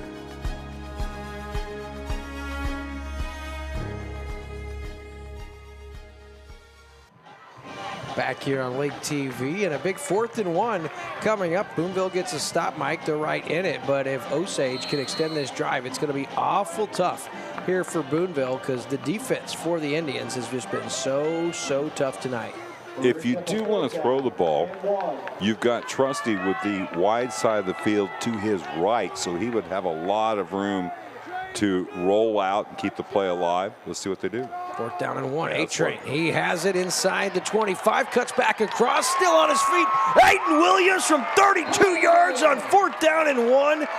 Wowzer. Aiden Williams with the shifty feet, Mike, and that's as good as it gets. His 2nd tonight, his 9th of the season, and it's all Drake and Aiden Williams for the Osage Indians. Yeah, and the defensive back didn't want anything to do with him there at all once he cleared the line of scrimmage. Yeah, that's the play. I mean, you give it to the big man and just let him bounce it outside. Once he had the first down, everything else after that was gravy.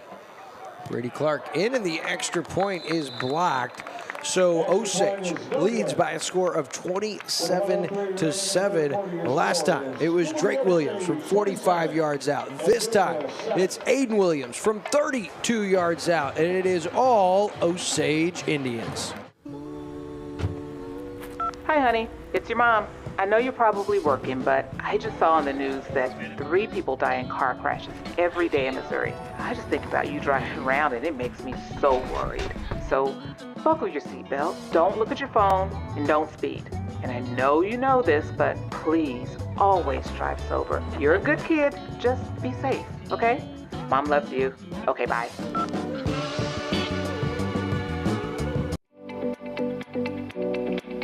Take Lake TV with you wherever you go. Watch Lake TV on demand on YouTube, Roku, and Fire TV.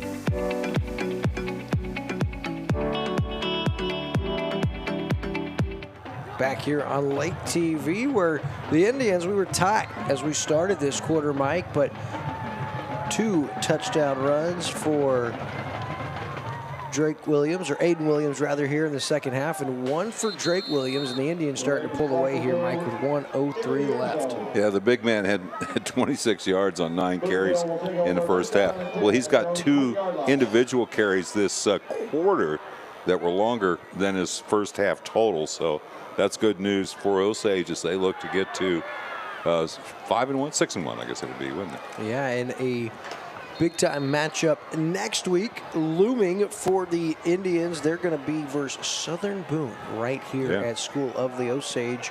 As for Boonville, if they can't change something quick, they would fall to 5-2, and they'll be at home the next 2 weeks versus Versailles and then Eldon. Got to feel pretty good about their chances of competing in those 2. Yeah, Eldon loses tonight 63-0 to Blair Oaks. 9 touchdowns, 9 extra points. First down carry, they keep it on the ground, do the Boonville Pirates, so second down upcoming. I'm trying to get caught up here on my numbers. McDonald's just not been able to shake anything loose here in the second half. He, on 5 carries, has 12 yards. 2 yards a pop, doesn't get it done, man. Yeah, and Boonville in no hurry here, which surprises me, down 3 scores, and they're real deliberate here in getting the play in from the sideline. Now Evan Bishop on second down and 6. Keeps it on the ground. Do the Pirates, nothing doing. Going to bring up third down and 6 here. Looks like that could be the final play of our third quarter. So after 3, Mike, Osage pulling away here. They outscore Boonville 20-0 in that third quarter, and Aiden and Drake Williams account for all 4 scores tonight for the home team, who are looking to improve to 6-1. Ladies and gentlemen, don't go anywhere. That's just 3 quarters. We'll be back on Lake TV with quarter number 4. It's time for a new home, and your solution is Ozark Homes under the water tower in Laurie. Your home is and should be your safe place. At Ozark Homes, we take your dream and make it a reality while staying within your budget.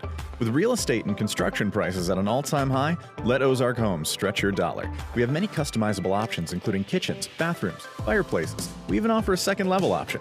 Quotes are always free, so give us a call or stop by today.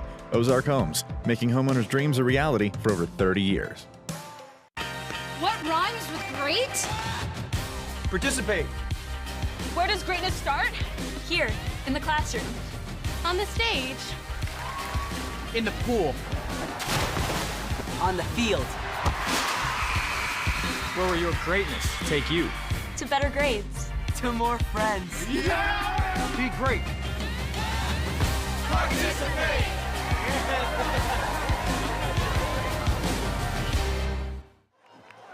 Welcome you back here as you're getting a look here at the Osage students and some of the band members there on the sideline. I got a little hoedown going here, don't we?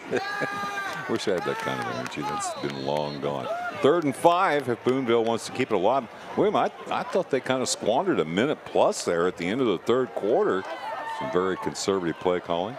Yeah, and they were in no hurry here, and now there's an Bruce and Kelly penalty flag throwing downfield, and he had Cons, who was right in his hands. He heard footsteps. I'm not sure it's going to matter. I think we might have an illegal formation. No, it's illegal motion. The running back who was coming in motion across the field, he turned up toward the line of scrimmage. We are not in Canada, hey? So you can't do that at this level. He was clearly running toward the line of scrimmage as the ball was snapped. But the thing that stinks for Boonville is if Cons pulls that in, right, they have to accept the penalty, and it's going to be 3rd and 10. Because you don't now, it's declined, and it's 4th and 6, and really, down 3 scores at your own 24-yard line, you can ill afford to give Osage the ball there and still hope there's even a glimmer of hope. So that's a bad play in more ways than one for Boonville, and now set to punt. Quick snap, and I'm not sure that's the right move with Schreiman back there. Look out, he's got a chance at a return here. Hunter Schreiman cuts back across, trying to get outside, and a great piece of tackling here for Boonville. That's number 31, Brendan Perry, with the stop. And so Osage now, they have scored 27 unanswered points in this one, Mike, all 20 in this second half. And they're looking to add this 20-point lead. And I'd say if you're Coach Shannon Jolly, there were some things we talked about at the break, some mistakes, a drop touchdown, a big penalty, the turnover. But in this second half, got to be happy with the way they've come out of the locker room and responded after a sluggish start. Yeah, I thought the offensive line just dominated in that third quarter. I mean, you got some good running backs too. But here's what you do now. Both hands on the ball and pound the rock. Keep that clock running. And you're 7 weeks into the season, man. The aches and pains start to mount a little bit, and you want to get your kids off the field as quick as you can.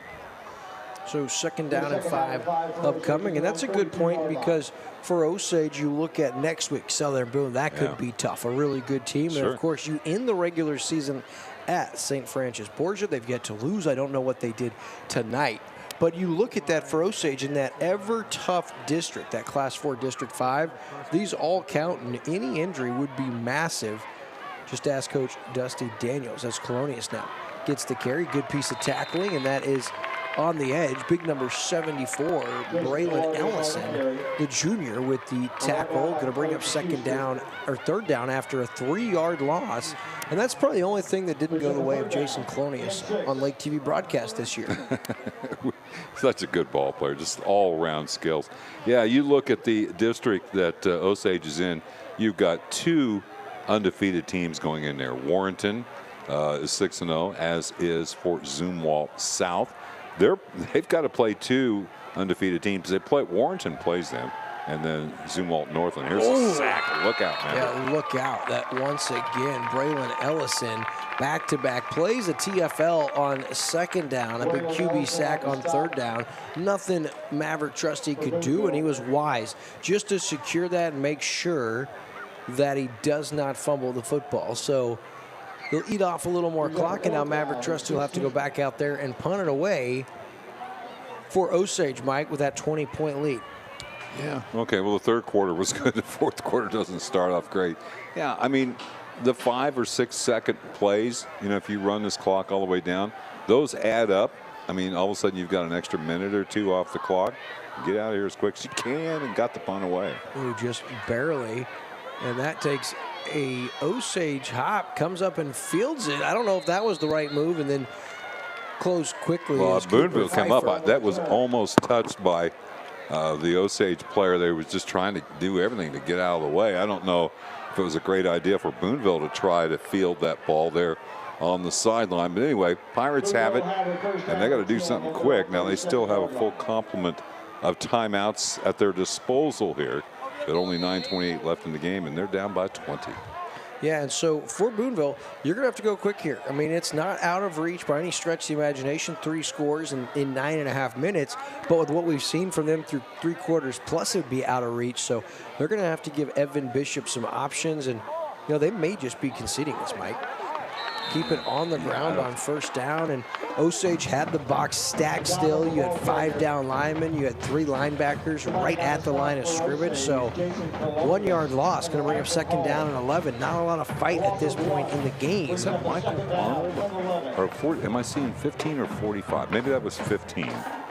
And that would have been Isaac Williams. Okay, that makes more sense. He's been playing the defensive end all night, in on the tackle along with Colonius. But now I see what you're seeing, the way that one bunched up there a little bit. So 8:53 left, 2nd down and 11. Bishop out of the shotgun. In motion is Cons. We saw that in the first half a bunch. Into the flat, looking for Cons, and great piece of tackling. Drake Williams makes the stop in the flat, limits that to about a 5-yard gain.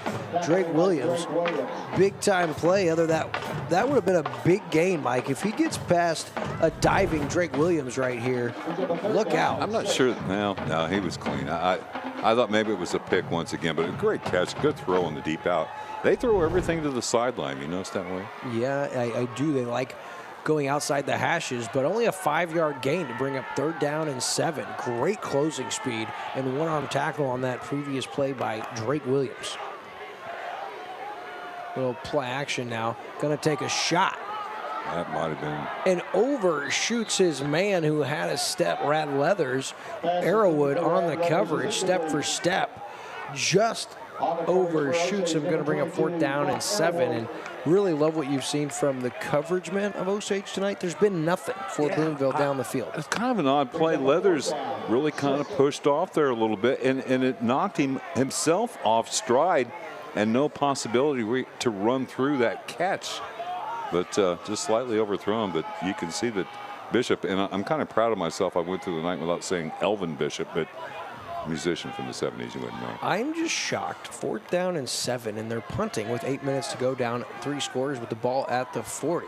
Schreiman takes this one, full head of steam, tries to get outside. He does. Hunter Schreiman across the 40, solid return, couple of cutbacks up to the 42-yard line. Hunter Schreiman gives the Indians great starting field position. And so would you punt there? I mean, ball's at the 40?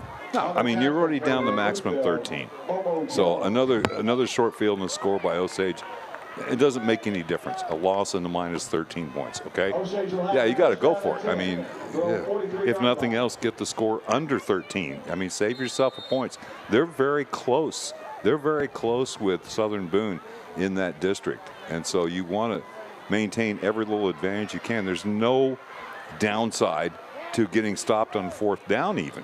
Yeah, there's a surprising situation, and here's Aiden Williams. Big run on 1st down. Those legs still moving. Aiden Williams, 15 yards of Beck Wellness Center 1st down, and he adds to his impressive total. I was knocking on him. 9 carries for like 26 yards in the first half, and how his younger brother wants to take his job. Well, his younger brother has flexed in this second half, but it has been the Aiden Williams show. 15 yards there. He has a 35-yard touchdown and a 32-yard touchdown. He may have 100 yards in this second half by the time it's all said and done. Yeah, I'll figure that up the next dead ball here, but he's real close. I know he's over 100 for the night. Had 2 carries that equal 67 yards, so there you go. 1st down carry, Jason Colonius. Looks like he got an early start, keeps those legs moving, and then gang tackled by the Pirates. Not until he keeps those legs moving and picks up 2 more just for good measure. And that's kind of Jason Colonius in a nutshell, right? Yeah, I mean, he was stopped for a yard. A guy looked like a hole of it, had a hand down the back of his pants there to hold on to him. He was able to run through it. Then his lineman kind of did the little tush-push thing and got him going forward, and he picks up 5. I know that Blair Oak score was what it was, but how good is this Osage team if they overcame those problems in the first half and a score here? They're blowing out the 5-1 Boonville Pirates. Yeah, I think they're wearing them down is what they're doing. Williams, patient, cuts back and has about 2 yards. Going to bring up 3rd down and short as we approach 6 minutes left here in the game. Hoping to get you a score update. Of course, we were looking at the Camdenton-Hickman game, Mike. It was 21-6 at the break. Camdenton adds a field goal, and they lead 24-6. It was a 40-yard field goal for the Lakers. Yep, as DeMott punches it in, so they're up 24-6 in control there. Look like they'll get back in the win column heading into their final 2 home games, as you alluded to, will be on Lake TV. So 3rd down and 2.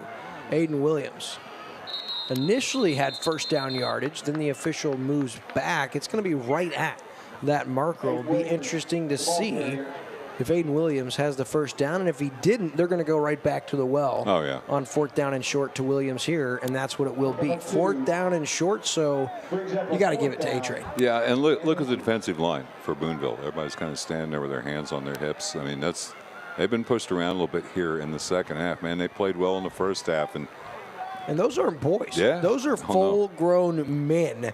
Boonville rolls out there on the line. I mean, look at those guys. Again, we don't have the weights for Osage, but they don't have any 280 guys out there either. And they run up the line quick. Here we go. And now Boonville timeout. See, it's an interesting time to take a timeout. You didn't go for it on 4th down and 7 at the 40, and now you choose to call a timeout before the 4th and 1. But why burn the timeout? You're going to need it, right? I don't know. It's weird. I don't know. And I don't mean to second guess a coach that's won 106 games in his career. Which is 106 more than you and I combined. But correct. One of the great names in high school football coaching, so no disrespect to Coach Greg Huff, but I mean, I would go a different direction. You got to roll. You got to go for it there. And here, you know, would have loved to see this sense of urgency earlier as that third quarter wound down. Yeah. 2 plays with 1:10. It reminded me of the Mizzou effort you saw Saturday against A&M, that you just were already kind of defeated.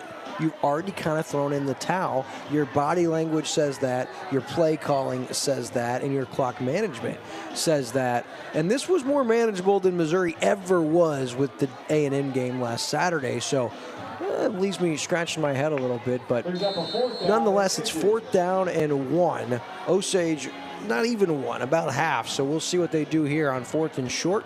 A first down definitely puts this one away.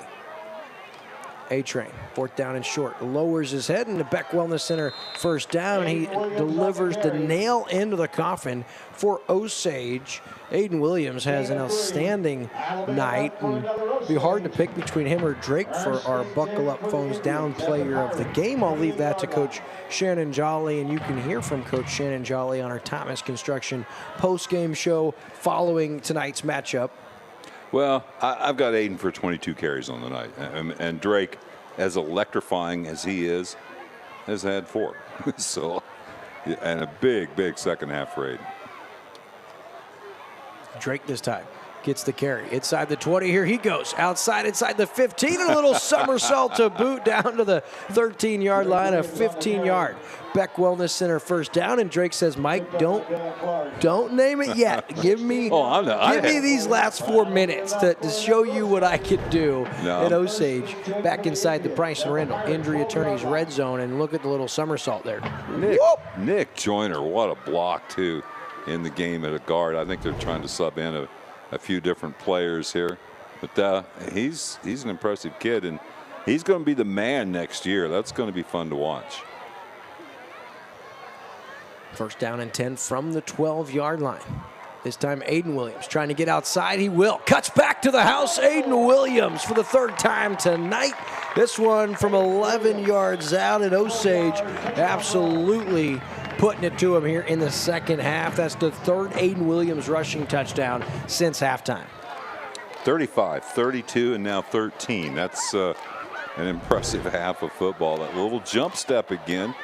And then nobody really was very interested in getting in front of him once he got inside the 5-yard line. So, yeah, people are going to look at this final score without seeing any details as Brady Clark lines up the extra point. And well, Osage is in control. No, it was 7-7 at halftime. Well, we got a fake here. We're Come on, trying guys. to see. Oh, that is disastrous. That's really an incomplete pass. It should have been blown dead. They're going to say it's a fumble recovered by Landon Child. And what that was, trying something you might need later in the season. This is the time to try it in real game situation up 26. So with 3:40 left, your score 33-7. Osage in control from School of the Osage. At Beck Wellness, we always say that if you don't make time for your wellness, you'll be forced to make time for your illness. Our goal is to make sure you're ready to enjoy all the lake has to offer, and more importantly, that you don't miss out on the moments that matter the most. From neuropathy, problems with your feet, hip, or back pain, and even a spinal tune-up. I'll make sure you're set to enjoy the moments that matter the most. I'm Dr. Mark Beck, inviting you to stop by for a consultation. But for now, back to this live high school game of the week on Lake TV.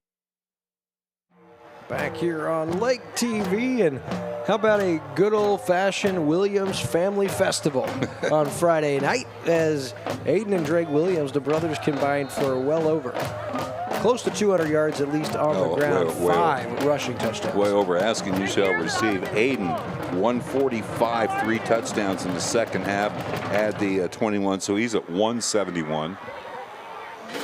Fielded here inside the 5-yard line, and yeah, that was going to be a collision.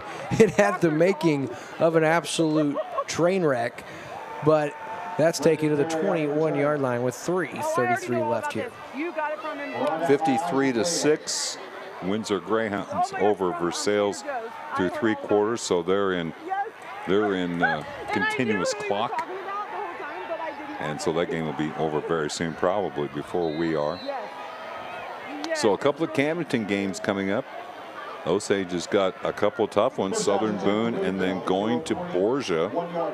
Borgia's 6-0 going into tonight. So good to see you. Yes. First down carry, they'll keep it on the ground. Some new players in here for Boonville. That's number 40, Momo Jones with the carry and a good one, 8 yards on first down. Yeah, he looked fresh, didn't he? He really burst off the line of scrimmage. Yeah, I see a lot of starters. I see some new kids in there for Osage as well. Tyson Newhart in. Try to pick up some of these other numbers. Eric Murphy, I think I've called his name before. Hunter Schreiman is in, still a defensive back. So second down and short. Boy, just no sense of alacrity here at all. And Bishop, yeah, there's no Momo Jones. Look, he runs get into down. a wall. Yeah, but man, I could see that going bad right away. I mean, somebody was pushing on his legs when he took contact up high, and that's how you get hurt, man. And from us, guys like Mike Bissell and William Holtz that don't play, that's what we call the cringe factor. We just sit here and cringe at what could have happened. And I saw the exact same thing you did, man. When he got turned sideways with those legs corralled, I was like, ugh. Yeah. Fortunate, nothing gruesome. And I always think of the Willis McGahee, you know, yeah. like in my mind, the most infamous football injury of what's the Joe all Theismann time. one? Yeah, that obviously a big one. 3rd and 1 now. Momo Jones, another carry, and he runs into a wall. He's picked up at that line of scrimmage and driven backwards. First Indian there. That's Landon Hall underneath the pile. Landon Childs also in on there, fighting to the very end. 4th down and 2 upcoming inside. 2 minutes to play. Yeah, you have to be a pretty motivated athlete to play that hard like Landon Hall did on that tackle. Taking a lot of pride in what you do. Again, the opening possession of the game for Boonville. They huge time of possession, long type of, and why are we waiting here? The clock continues to run, play clock down to 7, but they get that long 80-yard touchdown possession to open the game. It was aided by a big penalty. We have a timeout for Boonville, but that's been it. So, Mike, I'm going to go down onto the field when we return from this commercial break. You're going to wrap us up here, and then don't go anywhere, folks. It's our Thomas Construction post-game show. Mike's got some stats. We've got some highlights, and I'll be down on the field with Coach Shannon Jolly and our Buckle Up, Phones Down player of the game. Polylift boat lifts, preferred by boaters everywhere. Award-winning construction and unmatched service makes Polylift the go-to boat lift for Lake of the Ozarks. Generations of this boat lift family building the best boat lifts possible. And the next generation is poised and ready to take Polylift into the future. The most trusted solution for protecting your watercraft is Polylift. You know what they say. We don't just build boat lifts, we build poly lifts. Back at School the Osage on homecoming night, and after that Boonville timeout, it looks like they'll go for it on 4th and 2. Osage playing this pretty loose. 3 down defensive linemen showing run blitz. There's the running play up the middle and easily getting the first down, and then a flag comes in late, so we'll stop the clock. Stevens made the tackle, had a lot of help inside as well. I'm not sure what this penalty is. You would have to think normally holding, but not thrown by the line judge there. So it must have been on Osage because they're tacking it on here. I never did see a call. All right, well, 1st and 10 for Boonville. They wind the clock. So Jones gets another carry here. It's about 4. He's gotten some work here. But Evan Bishop still in the game at quarterback. Newham in motion, sets himself. Under a minute now in the game. Again, very slow, getting ready here. And they run the ball again. Jones scrambles out of a tackle, and then as he was low to the ground sideways, Colonius hits him pretty hard. A hard-earned 1 yard there for Jones. And it will be 2nd down and 9. I may have another final score here. Let me check this real quick. Again, Boonville nowhere at all. 60-14 is going to be the final. Versailles falling to 1-6 as they ran into a good Windsor club here tonight. And Jones again getting the handoff. He's getting all the work here, and that probably will be the final play of this game. And the final score, 33-7. The second half dominated here by School of the Osage, and they go to 6-1. Boonville goes to 5-2. They'll finish up with Versailles next week, and then Eldon in the regular season finale. School of the Osage has got some work with a good Southern Boone club, and they will also finish up, but on the road at St. Francis Borgia in Washington, Missouri. Our post game's coming up, 33-7. Osage gets the big win here over Boonville. You're listening to and watching Lake TV. Competing on the field requires hard work. It also requires effort and making good choices, which carries over off the field. Like good choices behind the wheel of your car. Did you know that a driver is 20 times more likely to be in a serious accident if texting and driving? Last year alone, 104 people were killed in Missouri from distracted driving. So keep leading the statistics. Don't become one. Buckle up, phones down. This Drive Safe, Boat Safe reminder brought to you by Price & Randall Injury Attorneys. At Beck Wellness, we always say that if you don't make time for your wellness, you'll be forced to make time for your illness. Our goal is to make sure you're ready to enjoy all the lake has to offer, and more importantly, that you don't miss out on the moments that matter the most. From neuropathy, problems with your feet, hip, or back pain, and even a spinal tune-up.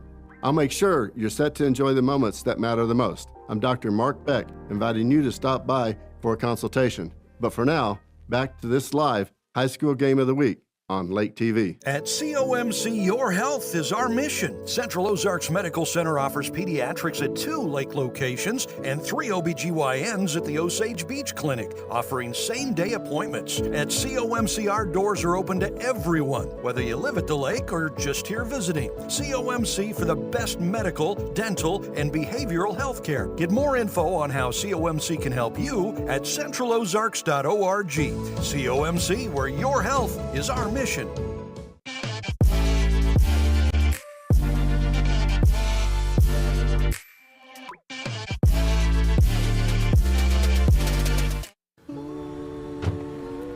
Hi, honey. It's your mom. I know you're probably working, but I just saw on the news that 3 people die in car crashes every day in Missouri. I just think about you driving around, and it makes me so worried. So buckle your seatbelt, don't look at your phone, and don't speed. And I know you know this, but please always drive sober. You're a good kid. Just be safe, okay? Mom loves you. Okay, bye.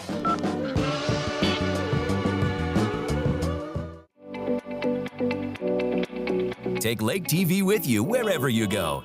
Watch Lake TV on demand on YouTube, Roku, and Fire TV.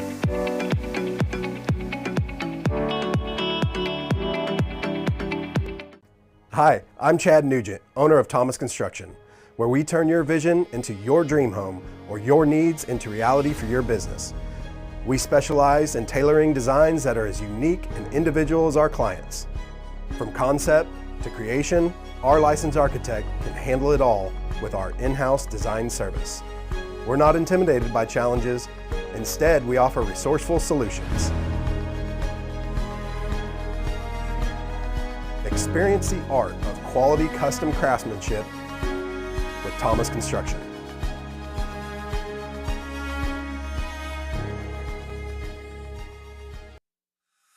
It's time for a new home, and your solution is Ozark Homes under the water tower in Laurie. Your home is and should be your safe place. At Ozark Homes, we take your dream and make it a reality while staying within your budget. With real estate and construction prices at an all-time high, let Ozark Homes stretch your dollar. We have many customizable options, including kitchens, bathrooms, fireplaces. We even offer a second-level option. Quotes are always free, so give us a call or stop by today. Ozark Homes, making homeowners' dreams a reality for over 30 years. Back here on our Thomas Construction postgame show on Lake TV, I got Shannon Jolly. Coach, tell you what, tied at the break 7-7, man. You guys came out and made a statement in that second half. Yeah, we were super frustrated going into halftime, players and coaches. We left some things on the table, a couple drops and some penalties and stuff, a little bit uncharacteristic of what we're used to. So going back into halftime and understanding, hey, it's still 7-7, and we got a lot of work left to do. Looked like in that second half, both sides of the football, even special teams on some kick returns with Schreiman making some plays. Tell you what, you guys are deep, and it's really a team that anybody at any time can make a big-time play, and we saw that on display tonight. It's just about developing guys, and we talk about developing from the bottom up. It's not about one individual. It's not about one guy, and that's what we talked about at halftime. I don't need one dude to go out here and make a bunch of plays. I need everybody to make, just the right plays. And then you see in the second half, I thought they exploded. We still left a little bit on the table, but I was really proud of them. Yeah, great answer. You guys played big in the second half. How long do you enjoy this win before your attention shifts to Southern Boone, Coach? Yeah, we're already done. I'm ready to go to Southern Boone or have them here. But the point is, the first half is what keeps you from getting too excited, because that's not going to win a game next week, and it's not going to win a game in week 10. So it's just taking a look at that stuff, seeing how we can adapt practice to make sure that we take care of those things. But some of them were uncontrollable, some of them were under our control. Coach, before we get to our player of the game, Osage Indians through 7 weeks, 6-1. Got to feel pretty good. It feels good. 6-1's good. Sounds a lot better than 5-2, don't it?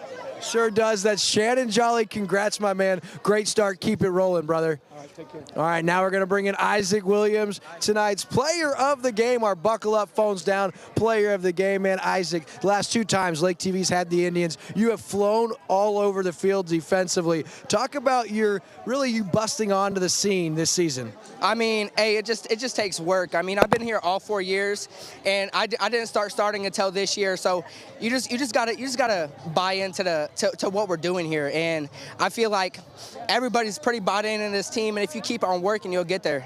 All right, so I got to ask, I know you guys got some really cool traditions. This is a close-knit group of guys. What are you holding right here? Tell me about this. This is the hammer right here. I mean, last game, I got a pretty big hit on the quarterback, so this is the hammer. Hey, every big hit, you got to get the hammer, man.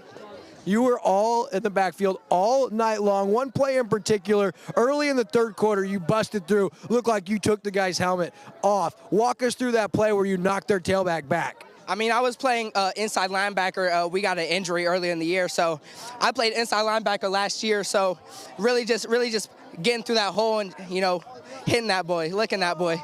Something about this team in particular, Isaac, you guys love to watch each other eat and thrive. Talk about the boys tonight. Drake Williams, 2 rushing touchdowns, over 100 yards. Aiden Williams, $175 and 3 scores. Talk about what it's like to get to play with them. Hey, those are my boys, man. Even though we're not brothers, it feels like brothers sometimes.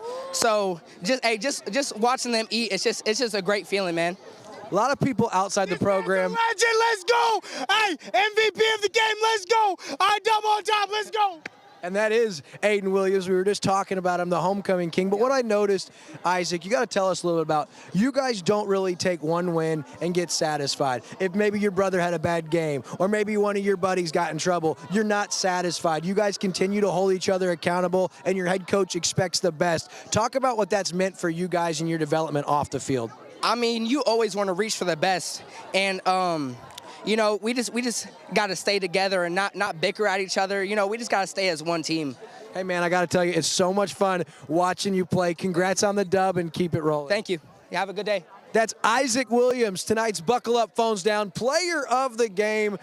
Remember, my friends, to buckle up, put your phones down, slow down, and drive sober. These simple decisions will save lives. This message brought to you by the Missouri Coalition for Roadway Safety. Now I pitch it back up to Mike Bissell in the booth with some stats and some highlights. All right, let's take a look at what the Boonville Pirates did on offense tonight. Most of their yardage, 80, well, there was a 15-yard penalty in there, so let's say 65 of their total yards came in that opening drive where they got their only score. McDonald, 18 carries, 37 yards, so just a tick over 2 yards a carry. Bishop, 4 carries, -5. Newham had 1 for 1, and Jones had 6 for 16. That was all there as they were running the clock out at the end of the game.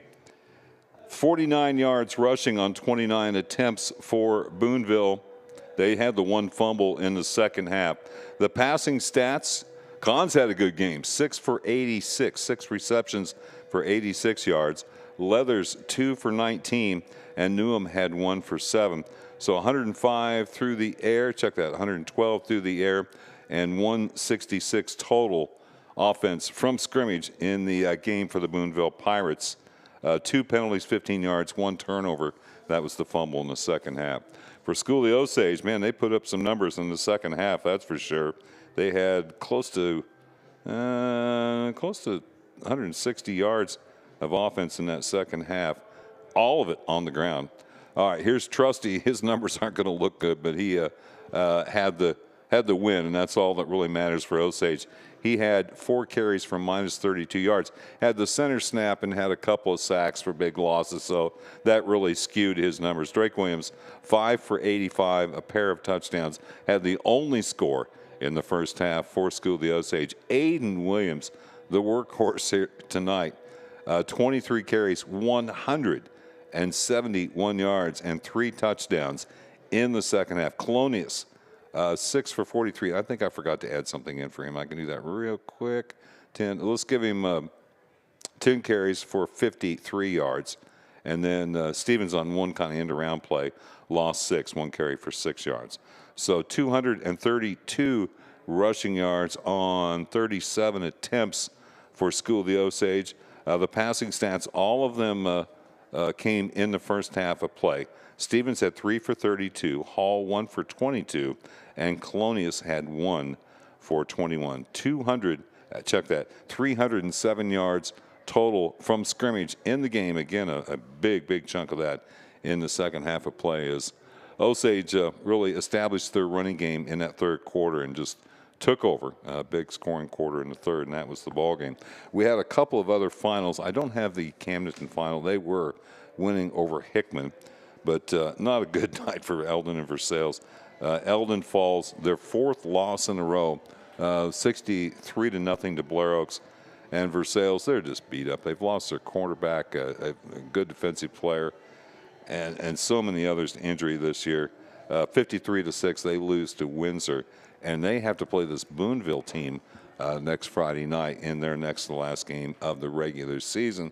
Will's back up here, and we'll get him suited up and get his final thoughts on the game tonight. Man, I just wanted to make sure I gave our crew a shout-out. Mike didn't get to give them any love before I headed down to the field, and you got to see Mr. Homecoming, Aiden Williams, of course, get in there and get some love. But Isaac Williams, your Buckle Up Phones Down player of the game. Osage victorious, as Mike told you, if you're just joining us. But as we look at our crew, Mike, just really appreciate Andrew Evans, Spencer Wall, David Leatherberry, Sean Kober, Sierra Smith, Megan Albers, of course, Michelle Kitchen, and our GM and sports director, Chris Schneider. Just a great night, and as you told them, Osage here at Southern Boone next week, and Boonville, they got to get back to business. A couple of games they feel like they can win, but interesting the way that game ended up playing out. But 6-1, Mike, from Lake TV here in Osage. Big shout out to all of our crew and, of course, you guys for watching at home. Until next week for the Hall of Famer, Mike Bissell, I'm William Holtz with Lake TV. We'll see you then. High school football on Lake TV is presented by Polylift Boat Lifts.